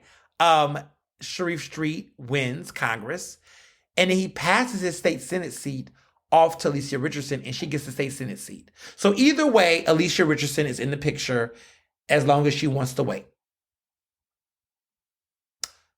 That's my grand theory. Long, I know, but I just felt like that's my thoughts. We'll see how it plays out, y'all. But remember that I said this in April of 2024. Remember this episode. Remember this moment. Remember my predictions, and watch how this shit play the fuck out. I just put y'all on game. I spoke too much. I said too much, but God damn it, I'm sick of the bullshit. And I also think people need to know what's up. So we'll see. We'll see. Moving along. Speaking of optimism, I wrote this piece for Philadelphia Magazine that is in their April issue. And this is a very inspirational thing. Philadelphia Magazine, which I'm the proud political writer at large for, the issue is called An Optimist's Guide to Philadelphia. It is focused on from crime to trash and economy. There are thousands of reasons to feel bullish about the future of our amazing city. All you have to do is look around. This piece is really about just all the real positive things to look forward. And not just saying, I don't want to say positive, but there's a lot of optimism. There's a lot of good things happening in the city across all aspects of the city. And we spend so much time talking about crime and getting people scared and all this stuff, but Philadelphia is much safer than what they say on TV. There is an upbeat about the economy we should be excited about. There's 5 reasons to be optimistic about the Philly food scene. There is like 12 new real estate projects that we should really be optimistic to dream on. And if you don't want to believe it or not, Philadelphia is getting much cleaner. And there are like 40 random unrelated reasons why we should be optimistic about Philly in general. And there's also 10 people in Philadelphia politics that give me hope for the future. And that's the piece that I wrote for this incredible section. If you want to read the rest of them, check out phillymag.com or get the April issue wherever magazines are sold on newsstands all across the city. So, my top 10 people that I feel like give the city hope for the future. Because there's so much Philly politics as usual, but there's also, I think, a tide that is making me think about a group of activists and politicians and community advocates that's doing something new. So here's my thoughts. Sherelle Parker, she's the mayor of Philadelphia. I want to say that she's come with a lot of enthusiasm for various reasons that make me kind of feel like, it's great to have a mayor that actually wants to be a mayor. There's Catherine Gilmore Richardson, who's a city council member at large, who is the youngest majority leader, and she's got 20 years of government experience in various roles throughout. I mean, my husband is her spokesperson, so that's already a good taste in character, but nonetheless, she's great, and she's awesome. City council member at large, Nicholas O'Rourke, is 35 years old, and he came back from losing a couple years ago, and now he's with the Working Families Party, and he's taking some big leaps and doing some big stuff around pay equity, rent control, and other social causes. I think he's got a promising future, and it'd be interesting to see what he does. I mean, even proposing the ceasefire bill was pretty ballsy. If he would have got it passed, it would have been legendary. There's also City Council member at large, Rue Landau, who's the first openly LGBTQ candidate to ever be elected to City Council, and she's really emerged as an ally to progressives on housing rights and other issues. And I'm really excited to see what she do. There's also State Representative Jordan Harris, who is also the majority chair of the State House's Appropriations Committee, which is a pretty big damn deal because they kind of influence the Commonwealth's budget. They do. And he's a big influencer on that. And so, keep an eye out for what he got going on. You also have Naima Sanchez, who is an incredible Latinx trans woman. She's the trans justice coordinator for the ACLU of Pennsylvania. She's been out here doing some incredible work that is not just around the trans community, but also helps everyone. She really pushed in ensuring that the Pennsylvania prison system is compliant with the Prison Rape Elimination Act, which is basically this federal law that stops sexual assault of prisoners. Pretty big damn deal. You also got Tanya Ba, who was the executive director of Free the Ballot. She's been around here for a long time trying to empower formerly incarcerated Pennsylvanians to vote in these serious elections. There's thousands of people in Pennsylvania that's right now that has been formerly incarcerated that do not know they're eligible to vote, even though they are. And so right now, more than ever, we need remember I said, I've been saying this, everybody needs to know they can vote if they can. Everybody needs to be registered. We need to do what we can. Every vote counts. And Tanya Ba is going to the major levels, like making sure people who are incarcerated that can actually vote is voting. That's a big damn deal. Because the likelihood of them voting the right way is pretty solid, which is why a lot of conservatives try to not have formerly incarcerated individuals know their voting rights or think they can vote. It's messed up. Thousands upon thousands of votes. Then you got Desmond McKinson, who's executive director of the PA Crime Convention Caucus. He's also the communications director at the PA State Senate for State Senator Sharif Street, interesting enough. He's also a former appointee to the Lieutenant Governor's Pardons Advisory Board, and he really helped author that clean slate probation legislation and is doing a lot. He's on the Pennsylvania Commission on Sentencing. He's helping formerly incarcerated individuals navigate the pardon process. Pretty big damn deal. My mentee, Jamil Q. Duncan, is the mayor's legislative affairs manager. He's a Gen Zer. He is now 20, and he is still out here doing the damn thing. He previously worked for the likes of Councilman Anthony Phillips, who I know very well, Cindy Bass, Bobby Heenan at one point, I believe Sharif Street's office. He's worked for everybody. Now he is at Mayor Parker's administration. He's doing the damn thing there. And then last but not least, my 10th person is Jasmine Rivera, who is the interim executive director of the Pennsylvania Immigration and Citizenship Coalition. She's been pushing for immigrant rights for a long time. She really lobbied city council members to make Philly the first city in America to ban medical deportations. That happened last year.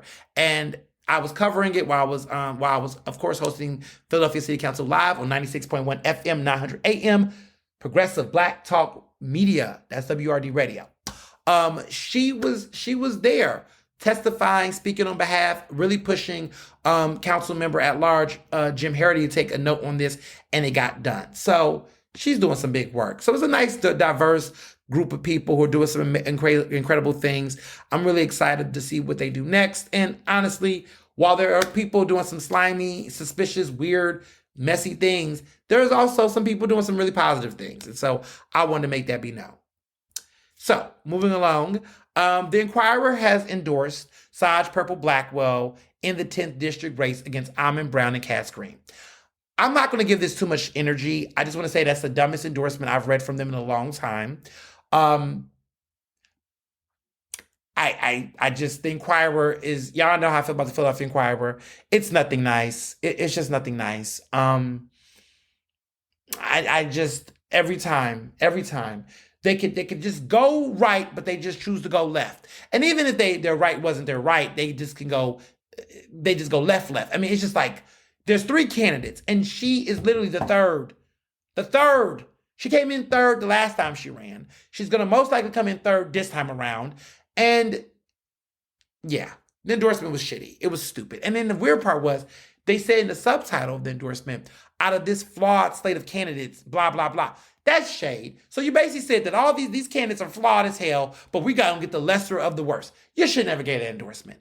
And the editorial board, I bet you none of them live in West Philly. I bet you none of the people on the editorial board lives in West Philadelphia. The way that they talked about Amon, they talked about Cass Green, It's just like very petty. I mean, hell, you don't like Almond Brown. We know they don't like the incumbent Almond Brown for 1,000 reasons. I mean, I would have thought Cass Green was going to get it. And I think Cass thought she had a chance. But they threw all her damn affiliations in her face, which I knew was going to hurt her because, she's close with Larry Krasner, Helen Gim, and they work at Fanny's Party. They clearly don't like them as much.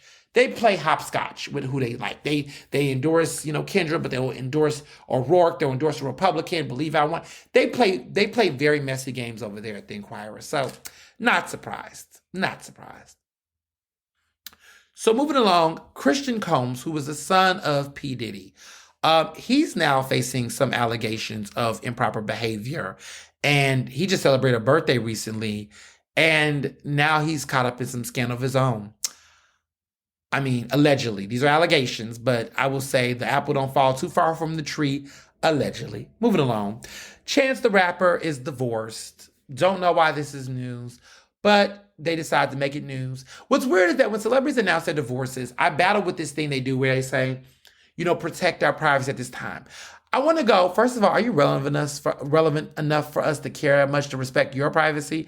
I mean, if it's Beyonce and Jay-Z getting divorced, I'm sorry, baby. She could say respect their privacy and we still gonna trample over it. No one cares about Chance the Rapper and his ex-wife. I mean, no one would have cared.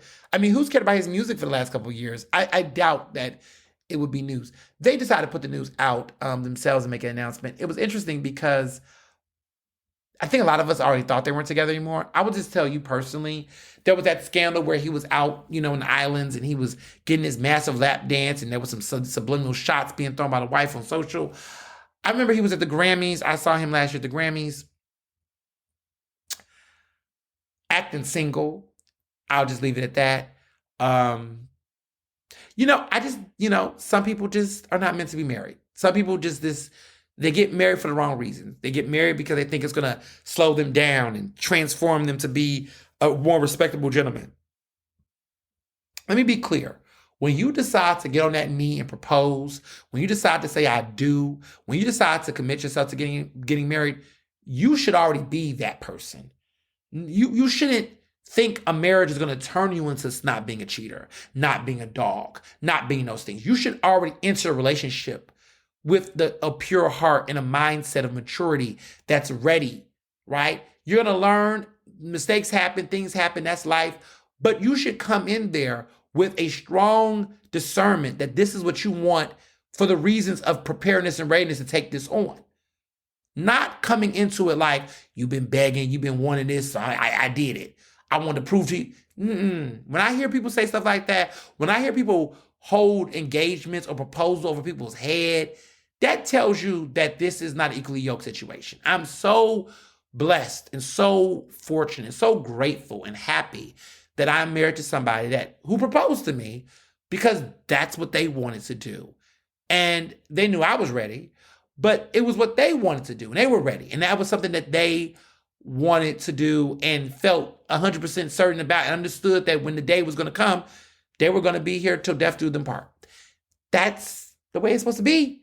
And if it don't feel like that, y'all, if it don't look like that, don't do it. I'm just going to tell you that right now. I had a friend who was engaged. This is a man who was engaged. He's no longer engaged. So before y'all start, is she single? No, she's very much taken, okay? And still taken, very much so. But there was a friend of mine, he's a guy, a couple years ago, he was engaged. And I felt like it was forced, but you want to support your friend. But he proposed to this girl. I found out the girl didn't like me years later, so then I felt happy that they're not together anymore. But and long story short, he proposes to her. There's some excitement, and then in the process of engagement, he sees a side of her that he didn't see before. He starts to really begin to realize, wow, this is a different woman. This is not what I was thinking. And it was a whole different experience. And sometimes engagement reveals those things. Look at those signs, y'all, during the engagement phase. If there starts to be some things you seeing that you're not feeling or some concerning things, it's not cold turkey. Get the fuck out that situation. It's crazy. I think about my mom when she married my father, who is deceased. But she said that apparently she was nervous the day of her wedding, but felt the pressure because this is the early 90s. This is an era where, women back then, the mindset was, you can't be shacking, because her and my father, they were young. They got married very young. They were living together. They weren't married, but they were living together. And, back in the day, they called that shacking. We call it, I guess, situationship or whatever we call it. But that was called shacking. And it was shame. My family grew up Pentecostal, in the church, all that. It was considered shacking. You couldn't play the role of a wife in the house and play that unless you did. You gave your your vows. You had to do those things. You just couldn't. If you did it, people did it, but it was frowned upon. So when you look at like Martin, the show Martin back in the day, remember Martin with Gina and Aunt Pam and them? They were shacking. They were never married until the very end of the show, I believe. But they weren't. They were before they got married. They were shacking, and that was frowned upon back in the day. Nowadays, people don't shame it as much. But the idea, but let's be clear, parents, Gen Xers and Boomer parents, they still looking at you like, why y'all, it's true. But no, that's a thing.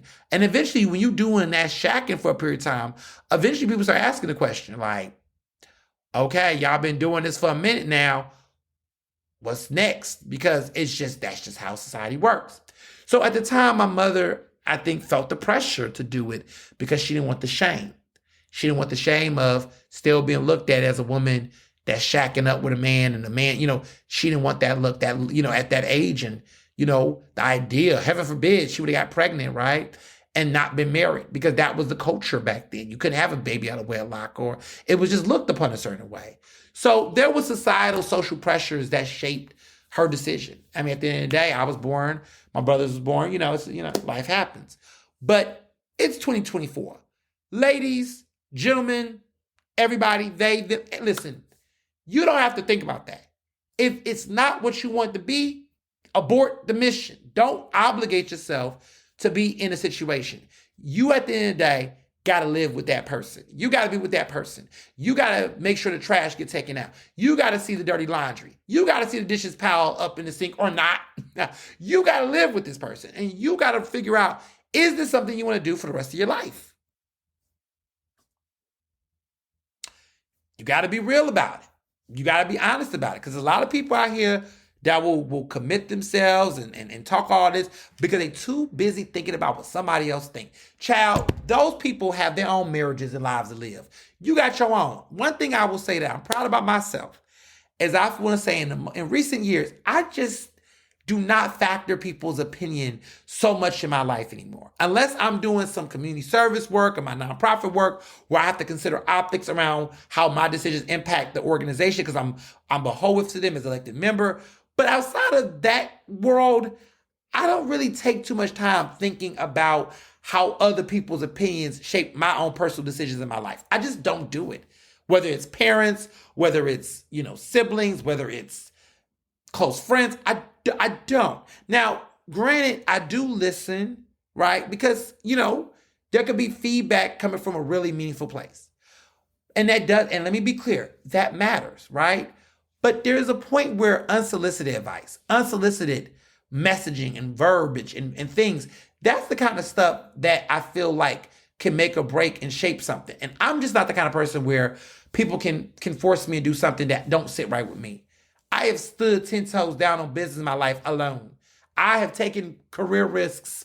I ain't gonna tell y'all some of these stories. I'm not telling y'all those stories. There have been some decisions in my career that you will look at right now and say, wow, that was such genius. That was badass. But there were people in my corner in my life that was like, no, don't do that. Don't say yes to that. Don't make that switch. Don't make that move. That if I didn't trust my instincts, I would have been not as great. And granted, I don't hold grudges because people are coming from their own personal framework, which is why you have to assess the advice people give you. Because you got to say, well, where is this person coming from with this? There's some people that are really relatable. Like my mom, she's been married. She's been divorced. There's advice she gave me about going into marriage that I looked at and was like, yo, you right. One thing she told me before I even got serious with Mr. Johnson was, marry equal. Don't marry somebody based on potential. Get what you want, how you want up front. Don't marry potential. What's some good advice? Because I dodged some bullets in my love life prior to Mr. Johnson, where there were some nice men with some nice packages. Take that however you want to take it. And I was like, ooh, yeah, I like them. This is going to work. But there was something that just wasn't, that was missing. And I felt the missingness. I felt the void. And I was like, oh, I can get past this. But it was eating at me. And I was like, I'm not comfortable. I'm not fully in this. It's good. It feels good. And sometimes you'll tell yourself, shut up. Just shut up and just do it. Stop being, be grateful. Be whatever. But you gotta, the heart wants what it wants. Okay?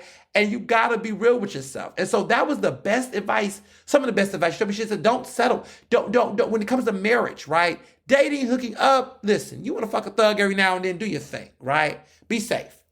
But in this situation, when it comes to marriage, you gotta be with the person that fulfills you in that way. I am so happy I was relentless in that. I knew what I wanted and how I wanted it, and I did not stop until I was with the one. I remember my years when I was dating and I was single in college, my friend Amanda, now Dr. Parks, and my girl Jess, and we used to be in the room and they'd be like, you just be going through people. Now, pause. I wasn't going through people. I was going through people with my phone. But I had, I was selective. I was very picky. I was very like, nah, I don't want to date this person. They was cute for a little night out or something. It wasn't meant to be a relationship. But they would just be like, and I said, listen, and I remember foreshadow. I said to them, look, I know the one. Listen, I'm not afraid of marriage. I'm not afraid of a long distance relationship. I love romance. I'm a relationship person, true and true. They was looking at me like, no, I was like, I really do. I said, listen, I'm old school. If I find the person I want to be with and they who they are, shit, take me out of here. Like, I will do it. Like, but I will know when I know. And I was dead ass about that. I said, I will know when I know. When I met Barry, I want to say the first time I met him, I was like, he looked good. I want to say a couple of times going out with him, hanging out with him, I was like, ding, ding, ding, this is it. I just knew it. And I remember I told my friends, it was giving that J-Lo movie energy. I was like, this is the one. It was like, what are you talking about? I was like, no, this is the guy. Like, he is the dude. He hits all of my check mark. Like, this is the one. I know it. I feel it. This is it. And 10 years later, here we are. You just know.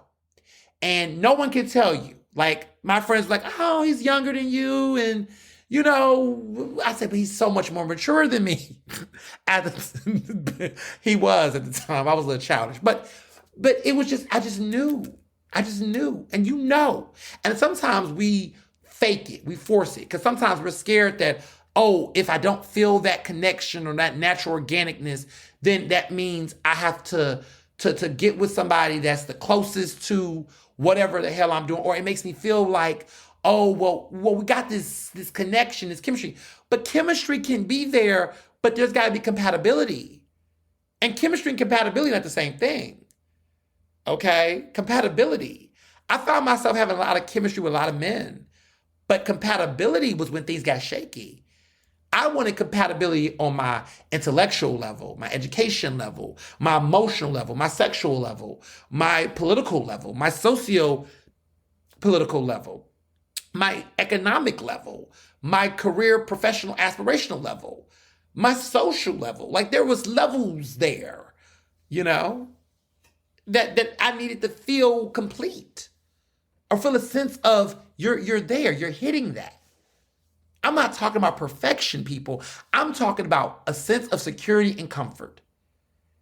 And people think that's about physicality and things. No, it's like, am I comfortable with this person? Do I trust this person? Does this person not give me massive reservations? Do I not feel the slightest embarrassment? Do I not feel any sense of embarrassment or apprehension with this person? These are the questions that shape the vibe. Sexuality is like sexual, like him being hot, and you get when you get to a certain age. For some of my folks that might be, listen to the show, colleges. I got all type of people listen to my show. My college students, people that listen. When you get to a certain age, that stuff is a part of the mix, but that becomes less about what keeps it going. It really do. It really do. It's like, yes, attraction is hot, but let me tell you something. You can get a hot person and sleep with them a couple of times and get that whole lust out your system, and then you be turned off when you start seeing the dumb shit they do. Throwback, there was somebody, they was fine. I was crazy about them sexually. We hooked up a couple of times. It was great. It was wonderful. But then after that real, I want to fuck mindset went away. Then I started just looking at their habits. Like, I don't like the way he eats. He's so annoying. I was annoyed. Like, get out of my bed. But no, like, there's like, you're there when the person can be fine, attractive, and then, beyond sex, you start to want them around for other things. It's not just driven by sex. That's love, not lust. Just saying. So I don't know where I went with that, but I guess, yes, Chance the Rapper. Child didn't have that. They just was together, and I think he felt like he was trying to prove a point about himself and this little Jesus freakness he was trying to do as this, he was trying. Chance the Rapper just seemed like a dude who was just forced. I just seemed like he was trying to be everything for everybody, and was just, he had a moment, and it was a moment. Acid rap, it was a moment. Whatever that album was, the other album he had, the coloring book album or EP or whatever, he had a moment with that one, his Grammy, had his awards, and then that first album, that big album, it just went away. He had that Grammy Best New Artist curse. So there's that. So moving along, shout out to Dawn Stanley. She's Philly, but her team, another championship, another third championship. South Carolina, where you at, ladies? Shout out to them. She's doing her thing. And she's so great. She recently did an interview, which was off-guard comment. They asked her during one of those press conferences this weekend, does she support transgender women playing in women's sports? And, she said it best that she knew that speaking on this was going to lead to her getting hate and backlash. And you kind of think to yourself, we're reporters, like, this is so irrelevant to what she's currently doing. And you got to recognize, like, you're not going to ask the other women's coach that question, which is very telling, right? She's a black woman. You know that there's going to be all these hits. And you're putting her in a position where if she didn't agree with it, there was going to be backlash. But if she agreed with it, it's no right or wrong answer that she could have done to prevent herself from being targeted, right? But she didn't care. Courage. She said basically that a person, an athlete, should, if they are a woman, they identify as a woman, they should play the sport to which they identify with. And took a stance and said she supported it. And talked about the 30+ trans athletes that are already playing college sports. And I said, damn, like, just said it. And at a time where transphobia still seems to be running rampant in pop culture and society and politics, what a goddamn hell yeah to that. So shout out to Dawn, just killing it. So, Ask Ernest this week. You all are funny. I'm going to read this, because I want to hear some thoughts. So, hey Ernest, what's good? Hope you enjoyed Chicago. I did enjoy Chicago. Thanks for asking. Well, it was Evanston more so, but anyway. Hope you enjoy Chicago. Save me a deep dish pizza and eat me a really, really good spicy Chicago dog. I sure did. I've been getting a little annoyed with some of the conversations around dating people older. Not gonna lie, as somebody who's currently dating someone that's 25 years older than me, I do feel like there's a bad rap about younger people dating older people. And sometimes it's not predator, someone being a predator. Sometimes it's not someone grooming. Sometimes it can just be love. I think about Celine Dion and Renee. They was together and there was an age gap difference, but they loved each other. And Celine Dion loved him to the day he died. I'm currently seeing conversations about Loki Lee Simmons, who has an age difference with this billionaire. She looks like she's having her little hot girl summer, and I don't see anything wrong with it. There is a 40-year difference between them, but I don't really see it as predatory because she's of age and he is clearly an older man who likes what he likes. What do you think about this? Am I reading this wrong? Is this really as problematic, or are people just overreacting? Woo! Mm. Yeah, I think you're wrong, sis. Okay, let me tell you. Here's what I think. I think that the concerning thing about so people don't know who Loki Lee Simmons is. This is Kimora Lee Simmons' daughter. Her father is Russell Simmons, who is the disgraced music exec that's out here in Bali, ducking and dodging any criminal charges that could be happening in the U.S. regarding countless sexual abuse allegations. I think that while it is legal, you got to understand the situation. Yes, Loki Lee Simmons is out with some rich man on some island, booed up, kissing him and things. It's interesting because if you remember the history of her mother, Kimora Lee Simmons, baby fat, right? She was out around town with Russell Simmons when she was underage. She was skipping classes, skipping school, going and being a fashion model, but also running off with Russell Simmons. And this was normalized back in the day, back in the 90s, this type of stuff. You remember this is R. Kelly and Aaliyah. Of course, Russell Simmons and Kimora Lee Simmons eventually get married. Now, they're divorced now, of course, but there is still these things happening. There was a conversation, a tense conversation between Russell Simmons and his daughter a couple years ago, where I think at one point she mentioned she was going to get a sugar daddy, get a rich man or something like that. It's traumatizing to watch because we know what her mother went through. And just looking at her at this young age, she's so young, she's so beautiful, with this older man in this way, it kind of makes me think, wow, this is a cycle. This is a generational curse.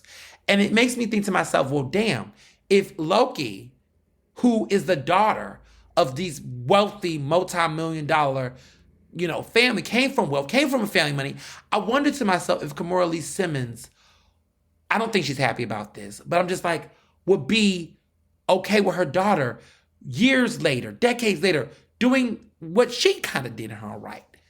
And so it doesn't, agency is subjective. Because you ask yourself, not that I'm shaming people that's doing sex work, is this love or is this sex work, right? Because those are two different things. Is Loki with this man as a means to an end? Is she seeing him as a tool, as a resource to get certain things?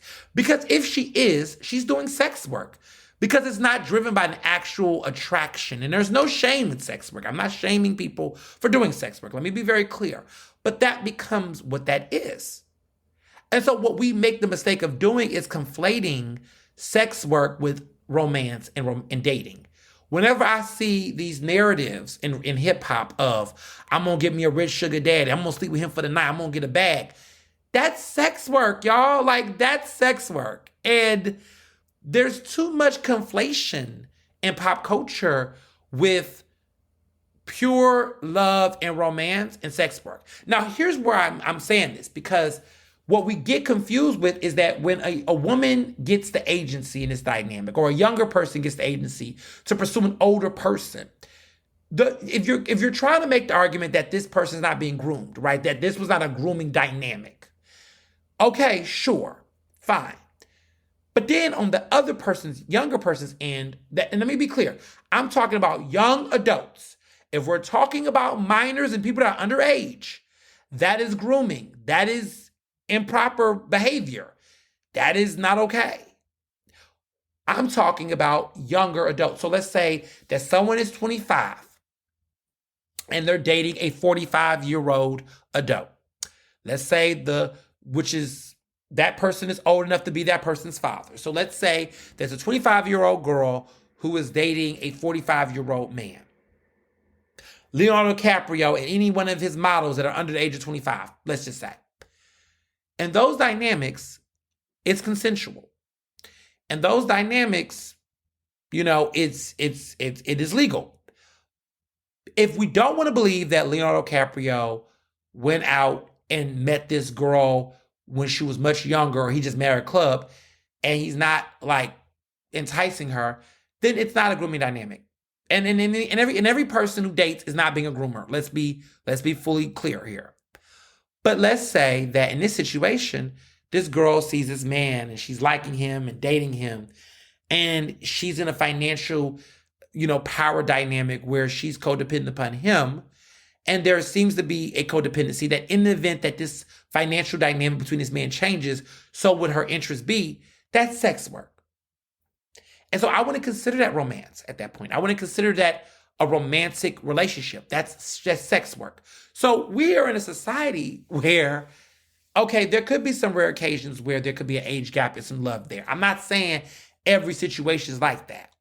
But I am willing to bet that Loki Lee Simmons' relationship with this older man who's this billionaire is rooted in access to this capital and resources for whatever interest suits her. And so it's giving sex work. So I don't consider that a romantic relationship. When I think about, well, I'm not going to go there today, but hip-hop rappers, certain rappers like Cassie and Diddy,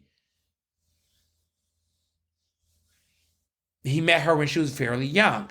Now, she wasn't underage, but, the time in which they may have met before she dated him, because she was first signed and did, You and Me or whatever, Me and You, she did the song. She was underage, I believe, or close to it when she did that song.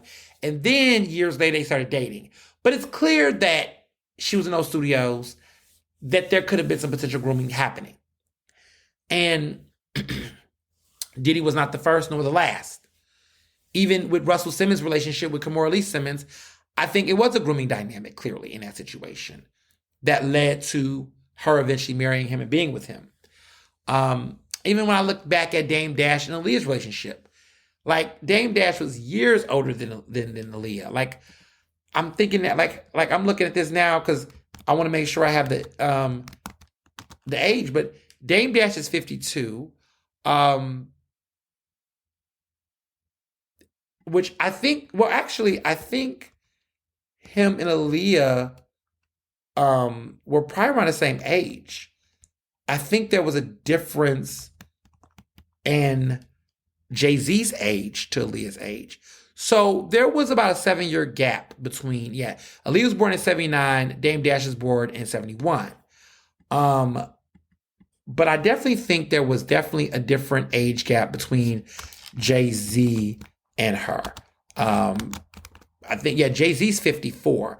He was born in 69. So it was a 10-year gap between Aaliyah and him. Beyonce is 42 years old. There's a 12-year gap between Beyonce and Jay-Z. Apparently, Beyonce and Jay-Z started dating when she was around 19. Jay-Z was 31 years old.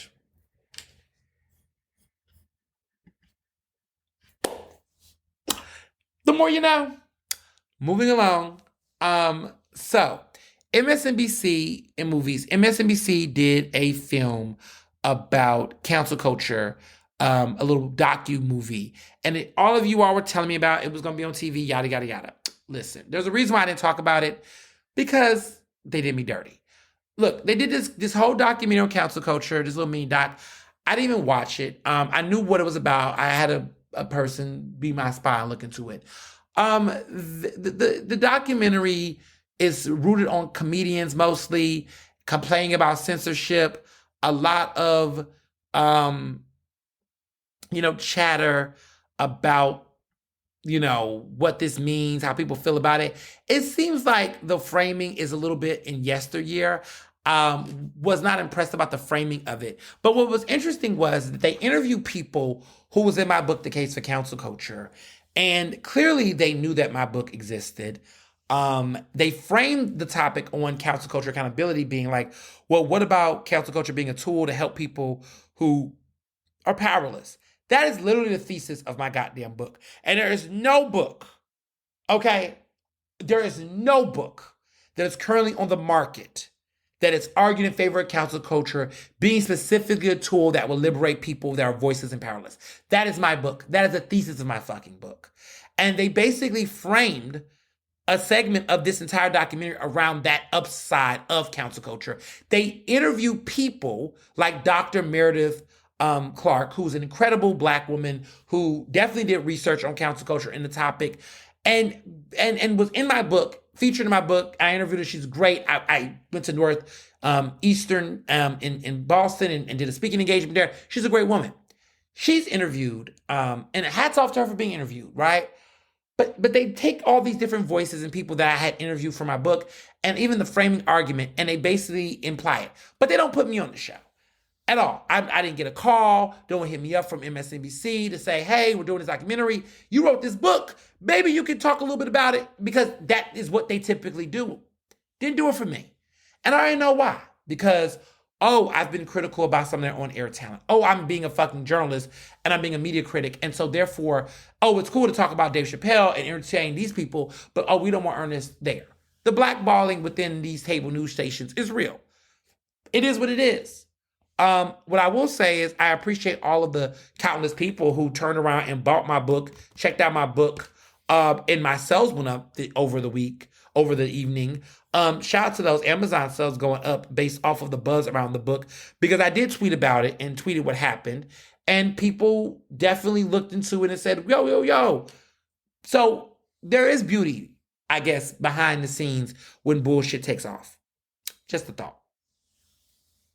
So with music, Beyonce's album, Cowboy Carter, is the highest selling album for a woman in this year. Over 400,000 sale equivalents. 400,000 sold. This is higher than Renaissance. This did more sales than Renaissance. I'm shook. I'm shook. This is her 8th consecutive #1 solo album. All of her solo albums have gone #1. Dangerously in Love, B-Day, I Am Sasha Fierce, 4, Self-Titled, Lemonade, Renaissance, and now Cowboy Carter. All 8 of her solo albums have debuted at #1 on the Billboard charts, album charts. She has the #1 album in America again. She did well. I mean, 400,000, that's more than Renaissance. She's still pulling up big numbers. She surpassed Ariana Grande's numbers, which Ariana Grande last month was the highest seller of an album for a woman this year thus far. Now Beyonce has the title. But some people think that in 2 weeks, Taylor Swift's about to have that title. We're going to see. I'm curious to see how Taylor Swift's album's going to be, because she has done really not that much marketing. And I wonder if it's because of just the Ariana Grande rave, Dua Lipa. Is it Doja Cat coming? Like, she's been really quiet with this album release. It's been very low key. We haven't got any lead singles. We haven't got any music videos. It's been interesting what she's playing. I wonder if is this by design? Who knows? Maybe because she'll drop this album and then we will be hearing about it for like the next 3,000 months. I don't know, but it's been very interesting to see it. But I do want to take a little bit of time to talk about J. Cole and this beef with Kendrick Lamar. Hip-hop beefs have been really dry with men personally. I have found the women to be more intriguing. Meg Thee Stallion's Hiss, where she's talking about Megan's Law. Even Nicki Minaj's ridiculous Bigfoot diss. The women in hip-hop have been having more fun. I mean, even Lotto drop it on the floor with Cardi B. Cardi B's Enough is fun. Like, the women are having fun in hip-hop. I find them to be more exciting. I'm enjoying, Sexy Red. I'm enjoying Glorilla. Like, yeah, Glow is a banger. And this new song, Go Sexy by Sexy Red, is fire. Fun fact, Everybody is using interpolations of classic songs. This new Glorilla song with Meg Thee Stallion is My Dougie, is the interpolation of My Dougie energy. And also Go Sexy by Sexy Red, which is a really banger. That whole beat is the beat from Hurricane Chris's Holly Berry. Remember that? Holly Berry. That was a banger in the South. Y'all may not know about it that much in the East, but that intro, that dun dun dun dun dun dun, that is all Holly Berry. That's that song by Hurricane Chris. So I just love it. I'm like, y'all, we are finally millennials. We are finally at that age where we are hearing people remix and reshuffle songs that we were out when they originally came out. Like, my brother doesn't know anything about Holly Berry by Hurricane Chris. He was like probably 2 or 3 years old. He doesn't even know that that beat was taken. And I didn't even know the song until we was in the car or whatever. Because, you know, he went to WrestleMania at the time. His life had some good ass seats. But he was like playing it. And I'm like, do you know where this beat came from? And like, now I'm that brother where I have to make him go through his search and look up the song. I tell him what the song is, and then he hears the beat and he loses his mind. So like all them Sweetie songs, when she was taking Petey Pablo, and I was like, that song is called Freak a League. Like, that was the original sound that came. Like, I'm that guy. Now I feel like I'm a musicologist. Like, I have to sit down and tell him all this stuff because he thinks everything is new. Nothing's new. Nothing's new. Drake is not new. He's trash. Anywho, so J. Cole. J. Cole released a surprise album that came out of nowhere. Said might delete this later. He should have deleted it later. I am so happy that I was not a J. Cole fan. I'm so happy that I can look at Dr. Parks and Mr. Hamilton and tell them, remember I told you that J. Cole was not it? Because there was a little bit of that, I like J. Cole a little bit. I did not like J. Cole. Something in me told me he was just trash. It wasn't the locks. It wasn't this whole new look he was trying to do. It was some of the misogynoir and some of the hotepism in some of his lyrics in past songs. Like, this man talks about he don't read a lot, but he think a lot. Well, there's a good quote from somebody that said that when a person begins to talk, they tell you how much they didn't read. That's a famous quote. I forget who wrote it, but it wasn't me. But basically, you can tell how much a person doesn't read based on how they talk. Or when they talk, they tell you what they haven't read. It's so true. And that's the story of J. Cole. That is the story of J. Cole. This is a man who definitely, you could just tell this man does not read. And he says that. He goes after people like, legendary people like No Name and Beef with Her, and was teasing her for reading. I was like, I'm confused. I don't understand. What are we saying? You read or you don't read? But it just shows that this is the type of views that he has. So here's the quote. The more you talk, the more you reveal what you haven't read. And that was by John Henrik Clarke. John Henrik Clarke said that. The more you talk, the more you reveal what you haven't read. And 'tis is a story and the experience of J. Cole. J. Cole has proven in many ways that he talks a lot and he reveals what he has not read. So that's it. That's how I feel about him. So he does this diss that was like, I think 7 minutes long or what have you. I listened to it. It wasn't good. It was whatever. But he decides to make this transphobic reference. And I guess he was trying to throw shots because, Kendrick Lamar talks about having a trans relative in his family in one of his songs, Diaries, the Daddy Diaries, I think it's called. And that song was very controversial because he was dropping certain slurs in the song. But I guess he was trying to touch on, the artistic expression of it, which is debatable. But it was a more pointed, thoughtful song. J. Cole, I guess, decides to spin off of that and makes this transphobic reference, talks about cancel culture, misgenders. I mean, it's just disgusting. And he's very clear that he intends to go in that route, and he's unapologetic about it. And I'm just like, wow. So now so not only did that hurt the song, made the song trash, so now we're resorting to transphobia. Like, we're going there when you didn't really have to do that. It was unnecessary. And it's like, This how you really feel? I mean, he has said some fucked up things over the years, and I think he's just been able to skate on by. One, because of light skin privilege, but also because people really want to think he's deeper than what he is. I think he raps well. I think that he's not as deep as people I think he is. I think he's somebody that's really just a dude in the barbershop that have these messed up ideas, have these opinions that he formed in his head, does not read or do research to substantiate them or debunk them, and then just basically walk around on some inner stand shit that just don't add up. So I'm not crazy about him. I wish people stop trying to, act like they can relate. This dude, I'm not a fan. I'm just going to leave it there. I'm not a fan. Next. So, TV. Been obsessing over Summer House Martha's Vineyard. For those who've been watching, it's been hot. This season 2, baby, this shit is fire. I feel like we're getting past all the pleasantries and the bullshit. We're getting into the meat, to the juiciness of it all. And I'm in love with this show. This show has the right amount of spice and mess for me, and I'm here for it. I really am. I really do like this show. This recent episode, I was happy about because it was a little sad. So Preston Mitchell, who's my, who I'm a big fan of, my fellow, frat brother, he had a moment where he was emotional and kind of just spilled out that, it's time. It was an incident that happened where there's a guy who he felt was homophobic that was on the show last season. Some of the girls, this cast is all straight except for Preston. So I need to explain the dynamic. Everyone's black, but Preston's the only queer person on the show. And so pretty much this guy who was in the house in the last season was very mean, a bully, and basically came off with microaggressions that were homophobic towards Preston in the last season.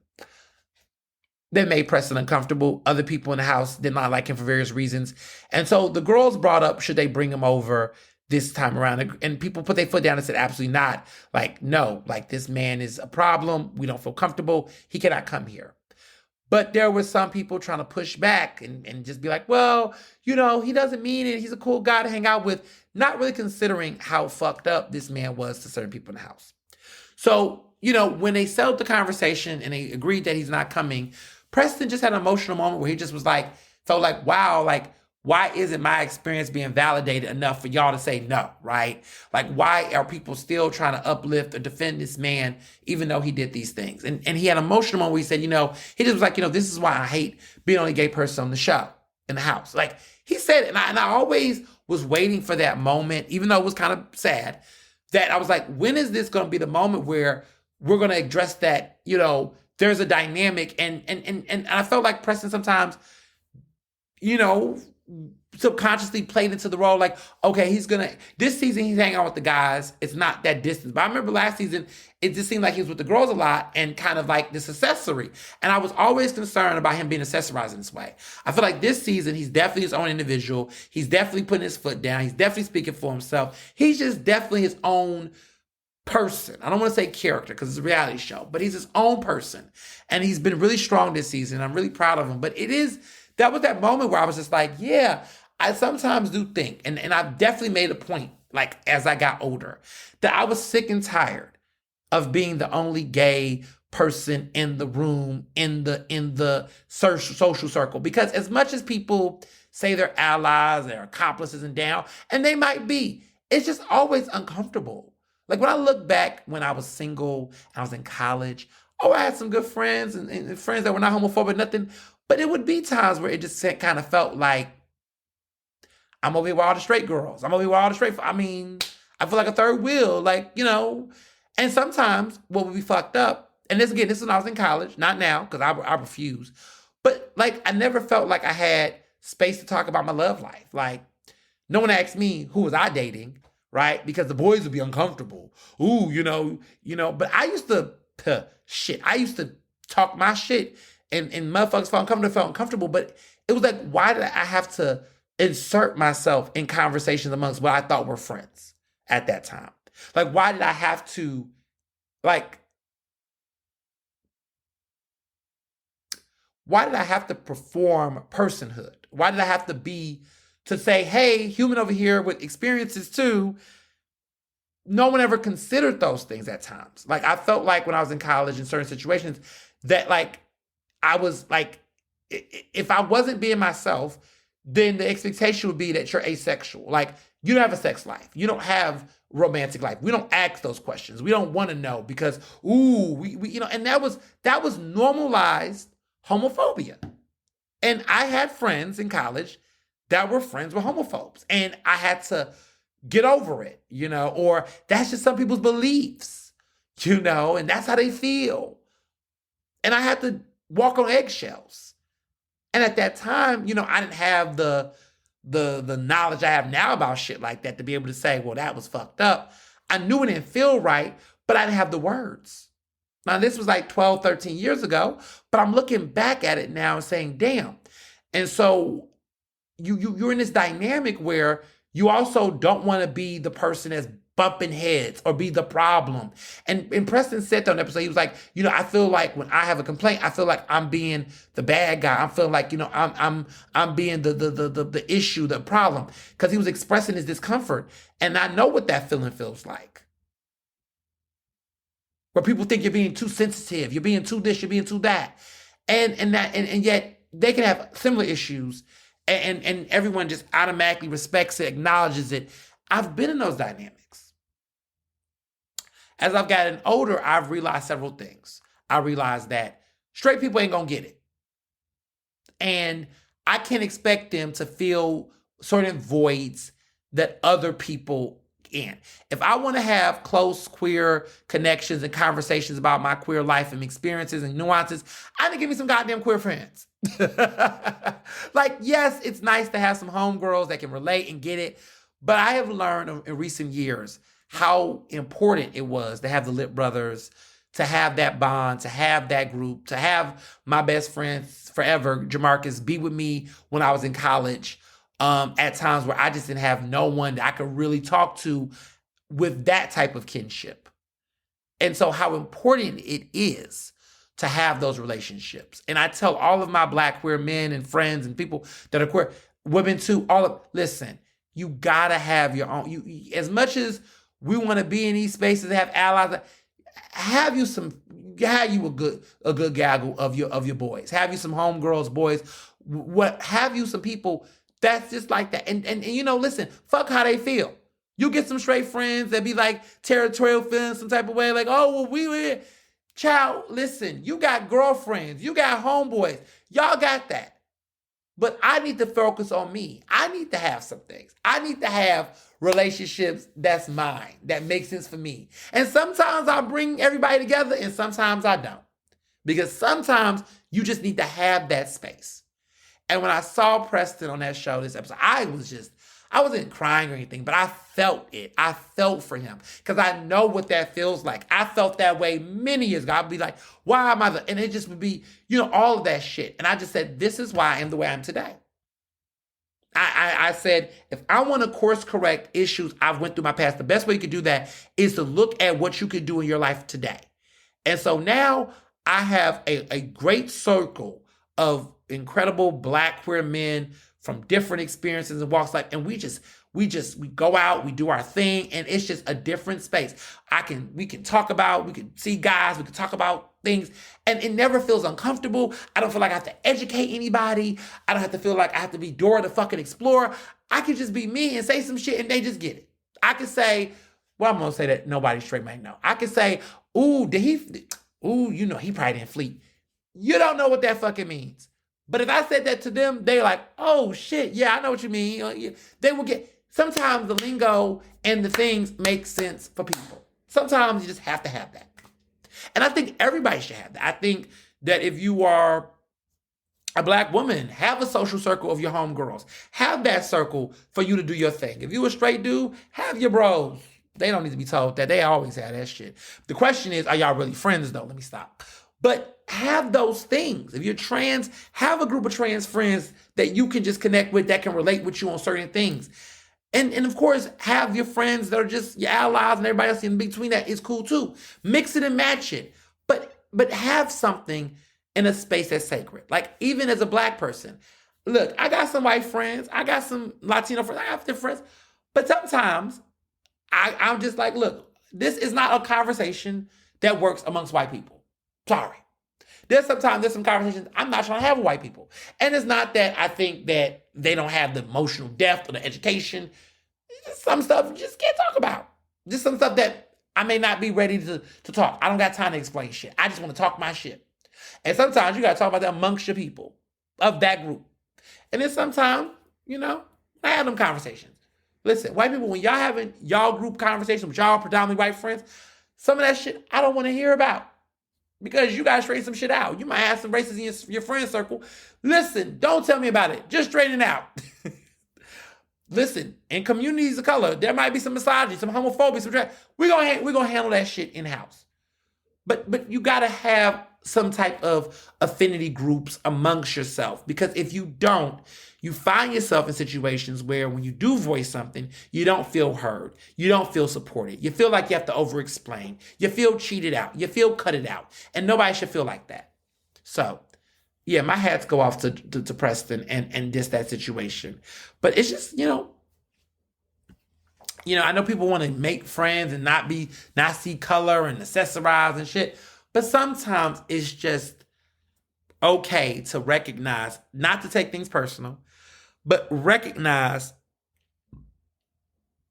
the nuances and the different need for people to have various things. I remember Angelina Jolie is incredible with this. She has a daughter that she adopted who is black. She's a black girl. She's AKA, first fam. She went to HBCU. She's all of the things. She went to Spelman. Angelina Jolie understood, look, I am a white woman and I have a black daughter. There are going to be some experiences that this young lady as a black woman is going to experience that is not the same as me. I know this. And so rather than try to force her daughter to assimilate and be all up in her daughter's tea, she put her daughter in an environment where she could be amongst people that she would have a different type of connection with. And she's not envious of it. She's not jealous of it. She doesn't feel competition. She recognizes that this needs to happen. That, yes, my daughter is my daughter, but she needs to be around black people that look like her. She needs to be inspired by black women who look like her. Her mother is an Oscar-winning actress, a UN ambassador.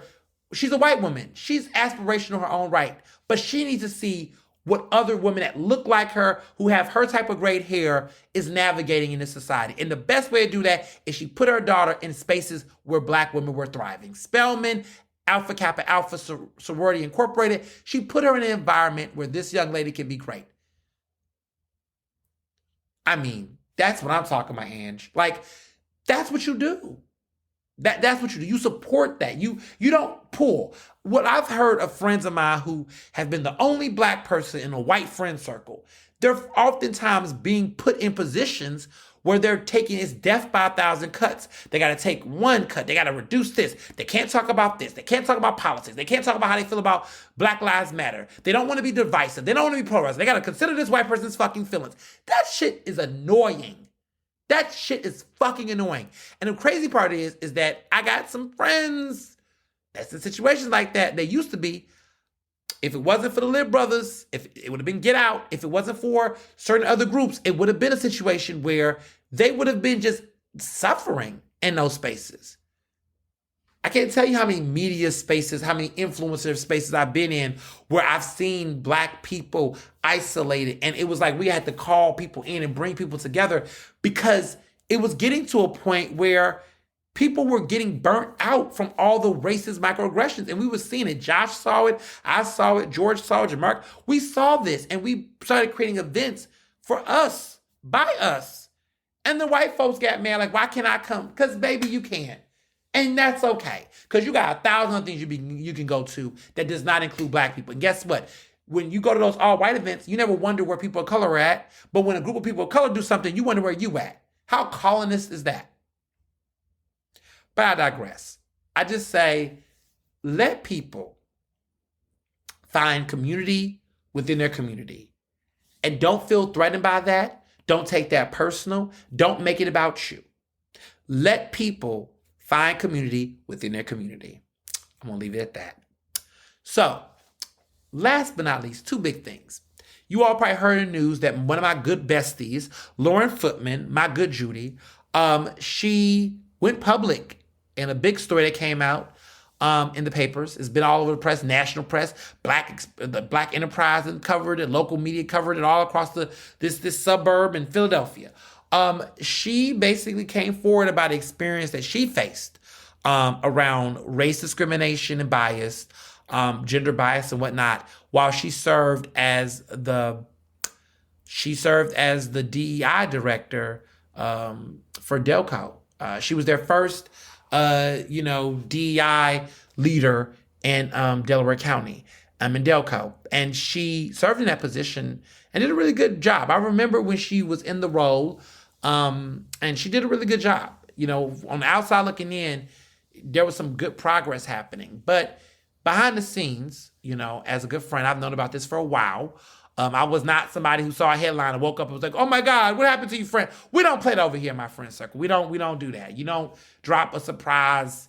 Well, we drop career surprises sometimes, but we don't drop stuff like that. No one's suffering in silence over here. At least to my knowledge, you ain't suffering in silence unless you just choosing to. But we don't. In my friend circles, we typically talk to each other about things. So for several months, she had left the organization. There was a messy departure, and it was all because she filed a complaint around issues around racial bias. And the individual that was pushing this was someone that she worked under who was a Black man, but she felt like there was a particular bias around how he treated Black women in the workplace compared to their white counterparts. That white women were given a pass and given grace in certain areas where Black women were basically being talked about and treated differently. And so she filed a complaint, and she's taking it show with the EOC. She's dealing with the Department of Justice. It's become a major, massive issue. And she's making some strong allegations. I believe her. I know some things that has not been published. More will be coming. But what I will say, because I can't say too much. This is my good Judy. This is her situation. But she's been on the news. You can Google her, to read more about the story. But what I will say is that, all these DEI positions that came, all these roles that came after the racial uprisings, and now with the attack on DEI across the country, to see what's happening with her role and what happened to her, it's a reminder to us that this isn't going away, but also that there will be people within your own, not all your skin folk or your kinfolk, that famous line, it sticks with me all the time. And I think about it all the time. Zora Neale Hurston said it best. All my skin folk ain't my kinfolk. And it's been talked about forever since she said that. It's iconic. But we see this. And so, she's doing her thing. She's going strong. I'm really proud of her. Because too often these types of, workplace issues and, people will take a little settlement and go away. She's speaking up. She's going all the way. And it's brave, it's bold. I know so many people who had similar stories and issues in Delco. As a journalist, I couldn't cover it because it's my friend, so it has been a conflict of interest. But I definitely have supported her and definitely have told her where to go and definitely am amplifying it. But, the Delco leadership currently over there, they need to be held accountable for what has happened. And I hope that she gets swift justice in this process. Now, wrapping up, of course, I have a big surprise and big announcement to make. Coming very, very soon. Actually, by the time you're listening to this and everything, the news can be found on Eater Philly's website before I decide to post it publicly. If you're in the Core 200, you can go on Eater Philly's website right now and you can see this before I announce it later in the day. But I am proud to announce that there's going to be a new monthly column that is coming to Eater Philly called Ask Eater. Now, this is happening all across the country. I want to get the number right because I want to get the number right with the cities. There are currently 1, 2, 3, 4, 5. There are 20 there are 23 cities that Eater represents in across the country. There's 23 cities. There's Atlanta, Austin, Boston, the Carolinas, Chicago, Dallas, Denver, Detroit, Houston, Las Vegas, Los Angeles, Miami, Nashville, New Orleans, New York, Philadelphia, Phoenix, Portland, San Diego, San Francisco, Seattle, Twin Cities, and Washington, D.C. We literally, have an Eater site for all of those cities we just named. Okay, so we got some hot cities. Basically, every major American city, we have an Eater section site for them within the Eater family. For some of these cities, such as Los Angeles, Boston, New York, they have something called Ask Eater, which is a column within their section that basically is an advice column about the food scene. Well, I am proud to announce that Philly will have that, and I will be the columnist for it. I'm the proud editor. I'm still the editor of Eater Philly, but this is a new opportunity under my belt and my purview. As you all know, I love opinion writing. I love writing columns. I just can't get enough of opinion writing. And I've always wanted to do an advice column. As you all know, Ask Ernest is every week on this podcast. But what a cool idea and a concept to bring this to Philly.